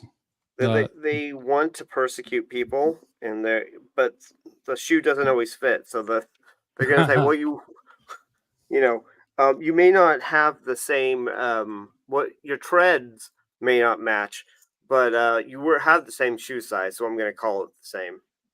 Yeah. If the shoe fits, if the shoe on head is married to the right thing. No, let me not make that joke. Horrible. Disavow my own joke. Or believe that way or not. At best, what it's going to do is create the apparatus that the woke are going to be able to infiltrate and subvert, which is what they're the best at, and then use on people who have lost their fundamental, inalienable rights preserving apparatus by throwing out the kind of government that is designed and at least. No, Calvert. He is Calvin. He definitely is against that. Okay, he's fighting. He's sort of saying the conservatives are adopting these policies. Okay, with the post. It's not really conservatives. It's the they're not even post-liberals really on the right. conservative It's just- people. Yeah. It's the far Post-liberals on the right right are not critical conservatives. church theorist, because I think that's the perfect Critical church theorist, yeah. Yeah, it's a perfect encapsulation for this sort of thoughts. That's what I'm calling it. And people who are doing essays are just, instead of bread tubers, they're beard tubers in honor of you know who. Somewhat still duty bound and legally bound to secure those rights as its primary function. So the post-liberal right is going to basically set up the program that enables the post-liberal left to achieve its ends. And if the very, very best for the post-liberal right were to come to be, we get their totalitarian right-wing fascist state instead of the left totalitarian fascist state, which sounds like losing by winning, in my opinion. Yeah. But at any rate, I wanted to share this on its own. I know that I did this little trick with this post-liberal right to poke a needle in them, but I really wanted to share Combat Liberalism by Mao Zedong with you directly, so you can see that the woke, who are its inheritors, are in fact the enemy of liberalism. The woke are not the evolution of liberalism. Yeah. The woke are the evolution of Maoism into the Western context. They are using the principles and the forms and the aspects of. No, I disagree some of with them- them. I agree they've actually adopted Mao-like characteristics, but I think a lot of them still use more Frankfurt School critical theory here. But generally, that's my thought process on it. It's still very informative, even if I can nitpick any video. It's not hard to do. But the general premise of both the videos, post-liberalism, right, left and right, I still broadly agree with. And the other video that I did, but we're not gonna have the time to get into on New Discourse. What are your guys' thoughts while I get the title? Problems with classical liberalism. And problems with it? I would say that the problems with classical liberalism is that it hasn't nailed down exactly what it means by prosperity. I think that it's easy. Let's people like David Rubin take up that title. Who's an idiot? It really did nail down. Or what do you call it? It did nail down, I feel like, justice and the basic form of government, but it didn't nail down how Happy New Year individuals can flourish in the what do you call it? How individuals can flourish through even when we're under prosperity. Yeah. Right.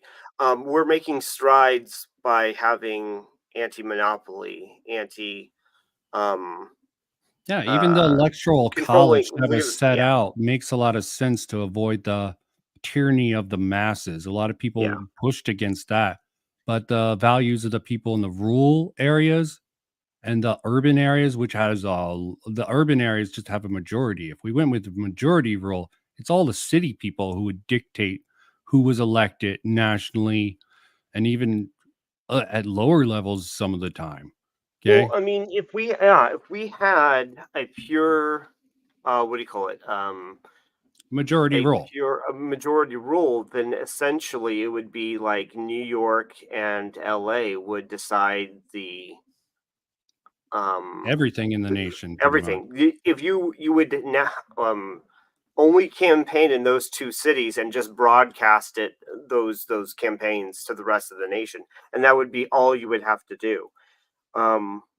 Yeah, As one who lives in a flyover state, it feels like that sometimes. yeah, there's only so much the sort of problems, the foreseeable problems that they try to do in the foundations of America under the ideas of liberalism could really predict. I think it's actually held up very well. There is some other problems with it, like how slow the system works on purpose, makes things difficult. And there's some people throwing a wrench to make it even more unsettling to get things in motion and when you're in a critical time. But that's also why we have like the president executive orders to make those emergency acts. And Indeed. I think over history they've been sort of abused and almost enshrined in law. Like why I believe people should have the right to abortion.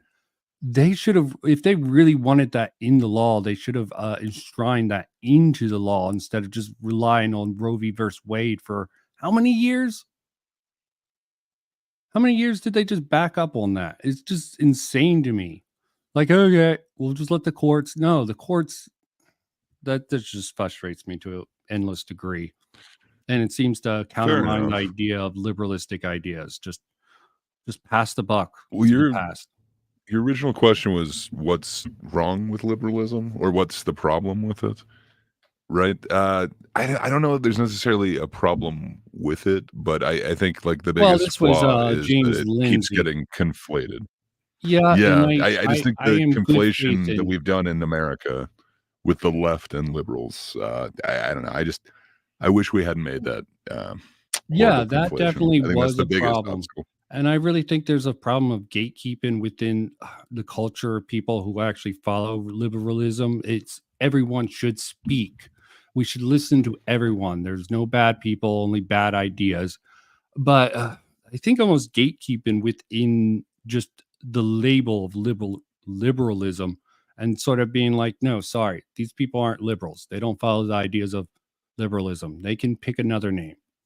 Okay, progressives Yeah. are liberals. Okay, there's a certain amount of gatekeeping, and it's not an authoritarian thing. It should be more among Well, you people. gatekeep the definitions. You don't keep entry. Like you don't keep people out of Best I being or calling themselves mitigate it, liberals, but like you gotta like accurately define what you're talking identify about. what people are, where their foundational thinkers are, and Exactly. liberal thinkers should never disassociate or ban anyone. They can be like, okay, this guy's really pragmatic. Take this with a grain of salt. I'm still going to go into this. Okay. And there's all sorts of problems with platforming that is a inherently illiberal idea. There's a difference between not wanting to deal with someone because they're too insignificant and be like, okay, and deal and not honestly dealing with them in a weird way. But that's a totally different issue. Sure. So we're saying goodbye. Yeah, I think this is going to be the end of this. I wish I could cover more. There's really so much to cover. Maybe we can cover it on your channel, Andrew, after you go through the series. I'll watch, see how I could formulate. Maybe we can do another one of these with more people. That would be interesting because there's just so much to unpack with liberalism and sort of the critics of liberalism. And I understand why everyone's against the sort of left side of things. But recently I've been, since it seems like wokeism or that little thing they call wokeism is sort of going into decline on several areas, that we need to start looking at sort of the fundamental issues with some of the pragmatic right ideas and post-liberalism, especially from ShoeOnHead's boyfriend, definitely seems one of them. Husband. They got married. Oh yeah, sorry. His husband. That's why I've been using the term partner to be slightly dismissive. But yeah, sort of why Andrew got me on this tangent, and I really found problems with it. So I thought I would continue it. I know Andrew likes to take his time and be exact. I'm a little bit more wild with what I'm willing to say, but I'm willing to always come down and discuss the issue. So if anyone watches this and has any real critiques with what we're saying and want to defend these post liberals, I'll try to set something up. I'll put my info in the description. Maybe I'll even pin a comment just in case anyone wants to come down to our lowly level. Any final thoughts, guys? Anything you want to plug? Not. Yeah, just keep a lookout, I guess, for my video. Yeah, it's gonna be a series. I'm gonna try and handle things a little more bite-sized, more manageable to enable to get things out and not Yeah. just get caught Oh, up on yeah. the size of things. 'Cause, yeah, you are the good faith king. That's why I like to have you on. Sometimes you get lost in the sauce of trying to decide about things, and I'll Yeah, probably a little optically bit. make you come off badly, but I can respect it completely. And Gray always brings a certain perspective that I can respect. Wish I could have got Patrick on, but busy man with real life shit. I'm just hoping to Indeed. get him on Simp Smart. That we can have some fun with. That's Oh, gonna like be talking about what do you call it? She-Hulk? well, Oh, yeah. whatever Patrick's passions are. We'll go. That's what Sim Smart's for. Just going over what people are passionate about, and I definitely wanted Patrick. Of course, I started off with Anna Waifu. Watch it if you want to. The fun thing where I try to have fun with the topics, little poking of Yeah, fun, and I that think was an Patrick will be interesting great at episode. I them. watched it. It was cool. Yeah. Okay. Great. Anything you need to plug or too much to really list out No, here? just check out the Thinkers every Thursday on that darn Kiddies channel. Yeah. I good might times. even pop up to throw a wrench in it, even though me not having a wrench. I am anti-wrench, but I am the There wrench. you go. Wrench supremacy. Okay. Thank you right. for everyone who came and everyone who watches this in the future. Until then, I'm done. Bye.